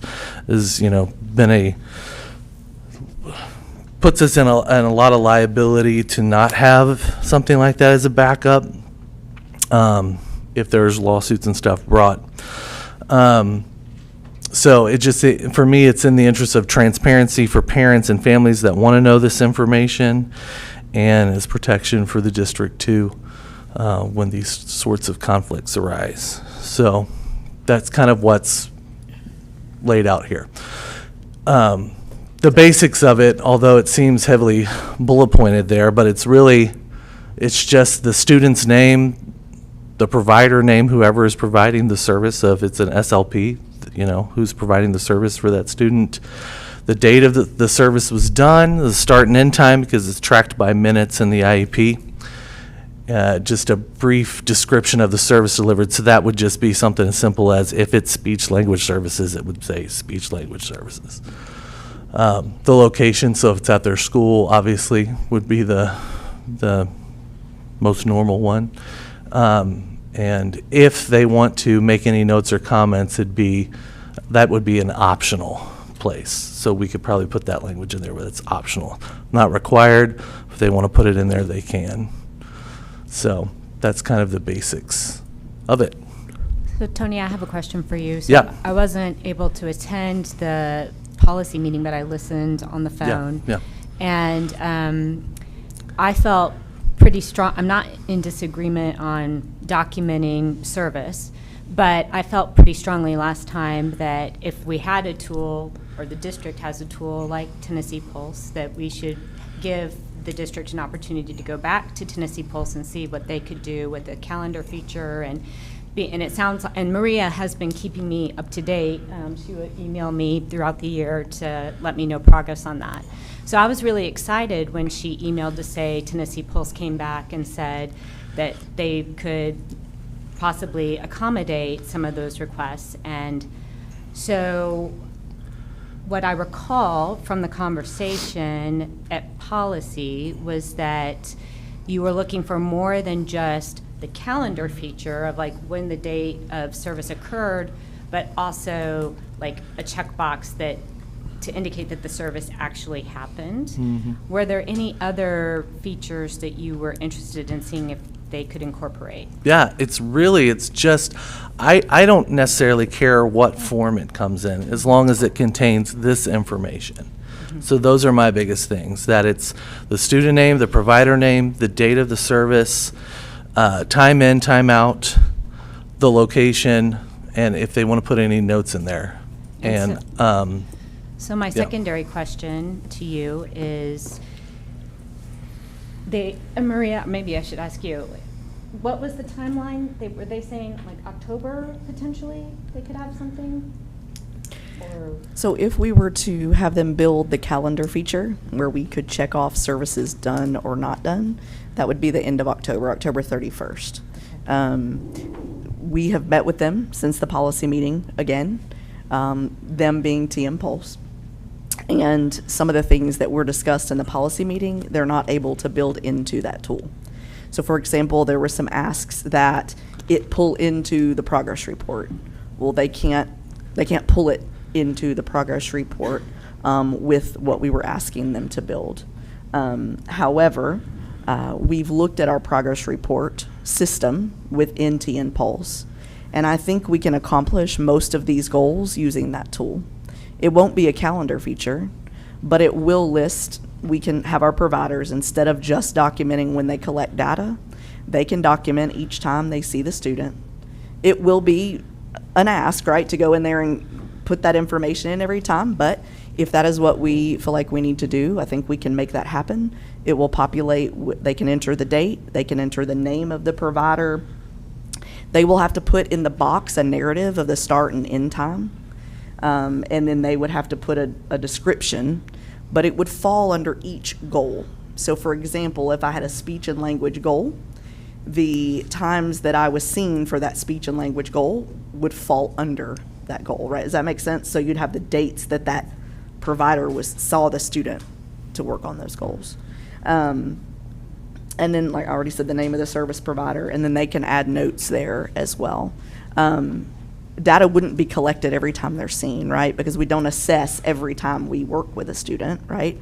And so there is a box there where we could check no data, or student, we could check that box and put student absent, for example, if they were out. Like I said, it will be manual entry, but I think it is probably, of all the things we've looked at, probably the least labor intensive, and they're using the same system that they use for progress reports. So we're not asking them to open up 2 different systems to log their data and their time if it's the will of the board to do a service log. So in that case, though, would a parent, so I thought one of the goals of, at least in my mind, of the calendar feature was that a parent would be able to see that calendar and kind of see when the services were scheduled. And so I don't have a strong preference, but correct me if I'm wrong, but with what you just talked about, probably parents would not see that information until like an actual progress report was delivered. Yes, when their standard delivery is every quarter. However, if a parent wanted to request it at the end of a month, they could, right? And that data could be generated and sent to the parent. We can generate it anytime, right? You can, once the data has been put into the system, you can generate what's called a goal progress monitoring report, and it would print out all of the data that's entered. So then, having heard that Tennessee Pulse can work on providing some of these capabilities, where does that put you? Like what? My position is kind of the same. I was like, I don't care what service it goes through or how it's done.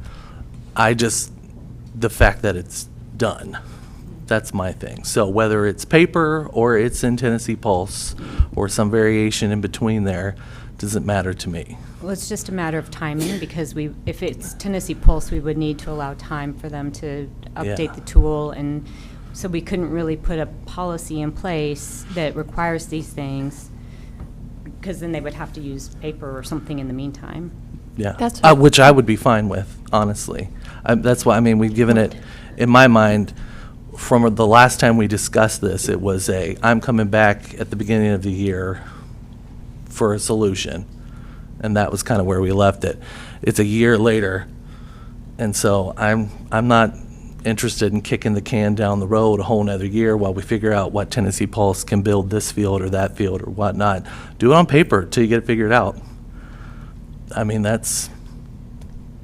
I was going to say, I agree with you on accountability. I was also just wondering, I listened to the policy committee discussion afterward, and what I wrote was, does the timing make sense for the policy? Because it sounds like the staff listened to our previous comments and that things are moving along with accountability, working with the programmer, and I think included some update in our budget related to this. So I just didn't know does it make sense to just ask for an update at a later work session and then decide if there does need to be a policy update? Because I think we're missing some of the specifics if it's going to be on paper for a little bit. I don't think we want to keep editing policy. What we really want is for this to impact our students, right? I don't see where this in the policy dictates any sort of mode that it has to be delivered. In that sense, it's not like we're not asking for an app, we're not asking for it to be paper. Once again, I don't really care how it's delivered, just that it's delivered in some form or fashion. And I'm just kind of unsympathetic to a year later kicking it down the can to, well, let's start it next year, and then it'll be like, well, we don't want to implement it mid-year, because people can't take those changes, and then we're into the 27-28 school year. So I and guess- that's just If I wholly can- unsatisfactory. I guess If I I hear you. I'd like to understand where everybody else sits on the desire to, because this kind of depends on whether we move forward with the policy now or not. Because my preference would be, if we're going to solve this problem via a tool, I'd rather not implement a new manual process to get us to change, mid-year to that. I'd rather just kind of continue with the current process, and then we implement the new one when the new process starts. That's just my preference, and I guess we can kind of weigh in there. Yes. If I can give a point of clarification, if we do not build the calendar feature, we can begin this process at the beginning of the year with what we have. That's fair. I just want to clarify that. If we build the calendar feature, that's what's going to take until the end of October. If we utilize the progress reporting system to include the log within that, we can begin that at the beginning of the year. So you basically just record everything as you do today. You're just recording more data points for every service, and no data collected. That's kind of what you're going to be tracking. Correct. It's just and if I'm not mistaken, Maria, that would affect the timing and ease of parent access, right? Because the idea of the calendar feature was parents would have It really immediate is the access. difference in being able to look at a calendar of when your services are scheduled versus being able to look at a log of when they were delivered. So if our goal is the log of when they're delivered, we can start that at the beginning of the school year. Do we have an understanding of how many parents are interested in this? I remember Tony's early discussion about some students aren't old enough to say, oh, I went to speech today. It leaves a parent a follow-up. But some of our older students know their schedules. So is there, that this is, when we think about implementing it, our priority are students that maybe their parents, they cannot communicate their schedules to their parents yet. Just if that's helpful as far as implementation. Yes, it's not so much about the schedule. A schedule is like hopes and dreams of what we hope is going to happen. A delivery log is that the service was provided, and that's where parents have the concerns, and that's where they're not getting the information they need. But their student, whether it's recall or projection, the student cannot be the source of the information. Definitely is what you're not. saying. Okay. No. Okay, Mm-mm. that makes sense. No. Yeah, I think sometimes we might be getting, this is just how I see it, but we might be getting into the minutia of it. And I like that this is setting the standard, and then we allow you guys, the professionals, to find out the procedure of how to do this, instead of us trying to decide the procedure on how to do this. But I think we trust you, but this is the standard. That's how I kind of see it. Yeah. I had a couple of thoughts. Where does it show us that the service provided is satisfying a goal in their IEP? That's just kind of one issue. We're doing this because it satisfies this requirement. Well, I don't want to speak for Maria, and correct me if I'm wrong, Maria, but that's handled in the IEP goals themselves. So the Okay. goals, you'll come up with the student qualifies for speech language services for whatever reason, right? And then they'll have goals around that the needs of that individual student. So if it's speech language therapy, right, and whatever the delay is or whatever, and you might have a goal that says, we're going to work on the WH words and whatever that is, who, what, when, where, why, and how to communicate, and you'll have goals that are structured around that. Then in your progress reports, that's when you'll get the updates on those goals each quarter. There'll be periodic assessments of those the goals. assessments built in, because it might say it'll have whatever the certain goal is, and the student, 3 out of 4 assessments will have to score this much or better to assess the progress of this goal, type of thing. And then that's how it's kind of tracked in there from a progress standpoint. It can be tracked. Another topic, how do we currently handle a snow day? Services are to be provided, and then we have a snow day. Where does that get reported? Why a service was not provided? Well, and that could be included in this record as well, Maria, as I understand it. That's Whether it's an correct. absence or a snow day. Oh, yeah, well, the student doesn't show up that day, or there's a flood in the basement or something. There's a good reason. But when you go back 6 months or a year, you want to track things. Yeah, we had a snow day, so nobody got anything on that day. And the other question is, the service provider, when would they sign off that they actually did this? At the time they deliver the service because their laptops are already open, or do they do it at the end of the week or on a weekend when they're backdating to show everything they did that week? Maria? I think it would depend on the service provider and the amount of services that they have in the moment. If I'm an SLP and I'm on the floor working with 3-year-olds, it's unlikely that my laptop will be open to be able to punch in that information, right? So I think some will do it at the end of the day, some will be able to do it in the sessions. I think it will vary from day to day, but it will be the expectation But that if the they're data doing a is in. digital signature, we'll still have the date and time, whenever it is, the day that it was actually delivered or later when they're getting caught up on The date in the system would be the date that the service was provided, not the date that it was typed in the system. Okay. And I see a disconnect. You could have two different dates. The date that it's supposed to be delivered, the date it was delivered, and the date that you verify that it was delivered. You could have 3 different dates. Is that not right? Yeah, I don't, so each provider, so an SLP or an occupational therapist, for example, they each have their own login to the system. And so there wouldn't be a digital signature per se, but they are logged into their TM Pulse account. They go into that student's account. They go to that student's record, and they will be able to put in the date that they delivered the service. If the service was supposed to be delivered on a certain day, and it wasn't because the kid was absent or the provider was absent, they can put in there the date that the service was supposed to be delivered and a note that says why it wasn't. So if they're not the same, you're able to see that anyway. I'm not sure I understand. Okay, I deliver the service on Tuesday. I'm supposed to deliver it on Tuesday. I deliver it on Tuesday, and now I go in to say that I delivered it on Saturday. So your question is, would the record in TN Pulse indicate when the data was entered? Yeah, the IP address, time, date, seconds, I don't know enough about minutes. how TN Pulse works. It Maria does. to It answer would that. not come out on the printout the date that it was entered. I mean, perhaps we could go back to like the programmers and things and look in the back end Well, just a about minute, if somebody wants when to- somebody.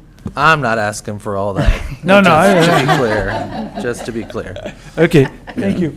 You're welcome. So, Mr. Chair, if I may, I'll leave it up to Tony. If you want it on the agenda for first reading, then I'm happy to do that. And so all it'll take is a motion to get on the agenda, and then that'll just be the blank page. Then we'll have this ready and loaded, assuming that you would like this to be your motion. But I think the second motion will be to amend the policy to this. To add this in? To add this blue section Because it's in not there. on the agenda now? It's on the agenda right now as first reading, but what Mr. Galbraith is saying is the policy committee has not reviewed it in this exact form. Oh, And I see so what it- you're So saying. it hasn't officially had first reading, so it would take an amendment to treat it as first reading. Gotcha.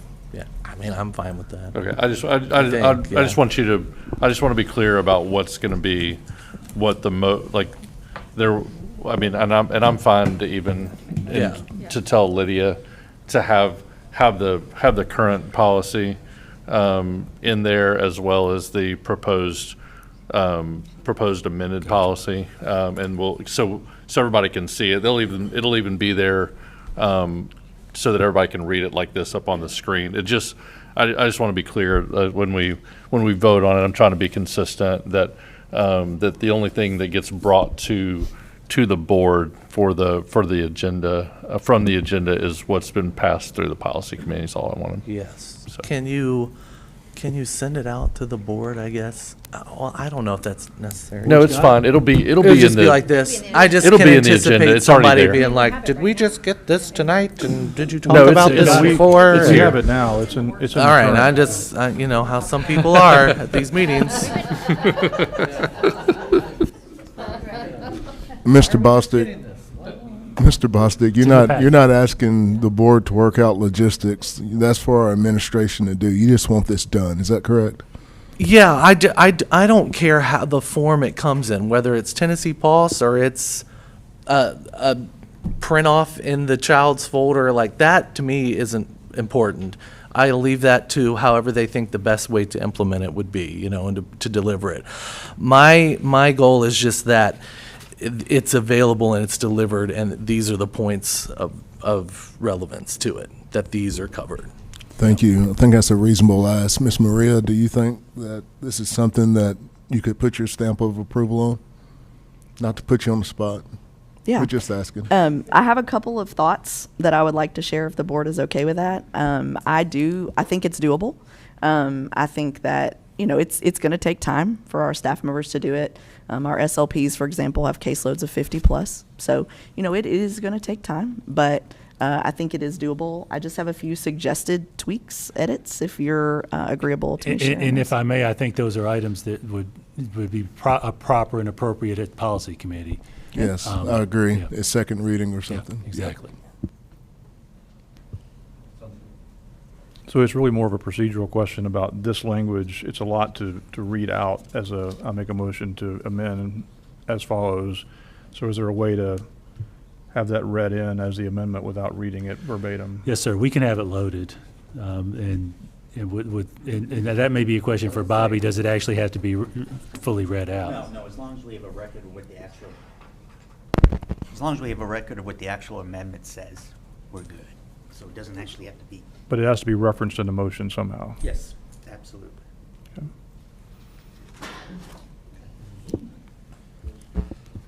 Okay. Approval of school board meeting dates. Mr. Golden. Thank you, Mr. Chair. You all see our proposal there. I want to mention two things. Number one, the board policy for meetings actually schedules these, and the items there where we have a Tuesday are when those days fall on holidays. So that's our proposal. Second thing I wanted to mention is we heard from a few of you related to planning, and so we actually extended this particular document through the end of the calendar year, which happens to be November because we typically don't have December meetings. So this one has a few more months than what you have seen in the past, so that it helps you with planning before we transition to the next year. Jason, if I may, I just realized one thing that worked really well last year was to move the January policy meeting to December. Ooh, okay. If that's the will of the board, we'll do that.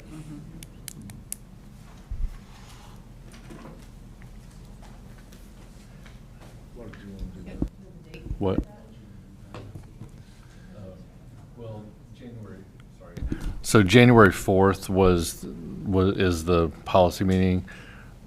What happens is if you want any revisions for the policy meeting, like you have to have those like the week of Christmas, and then staff is out those 2 weeks, and so it just makes sense to have those, just make it in December.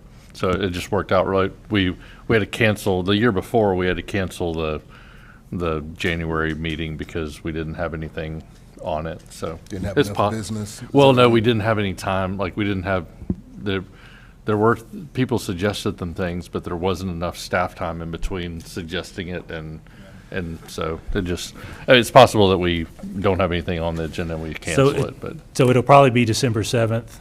I'll do a double check and make sure that it's not the 14th, but chances are we'll set it at the 7th. I don't care. You don't care. Gotcha. Mr. Cash, are you okay with these dates?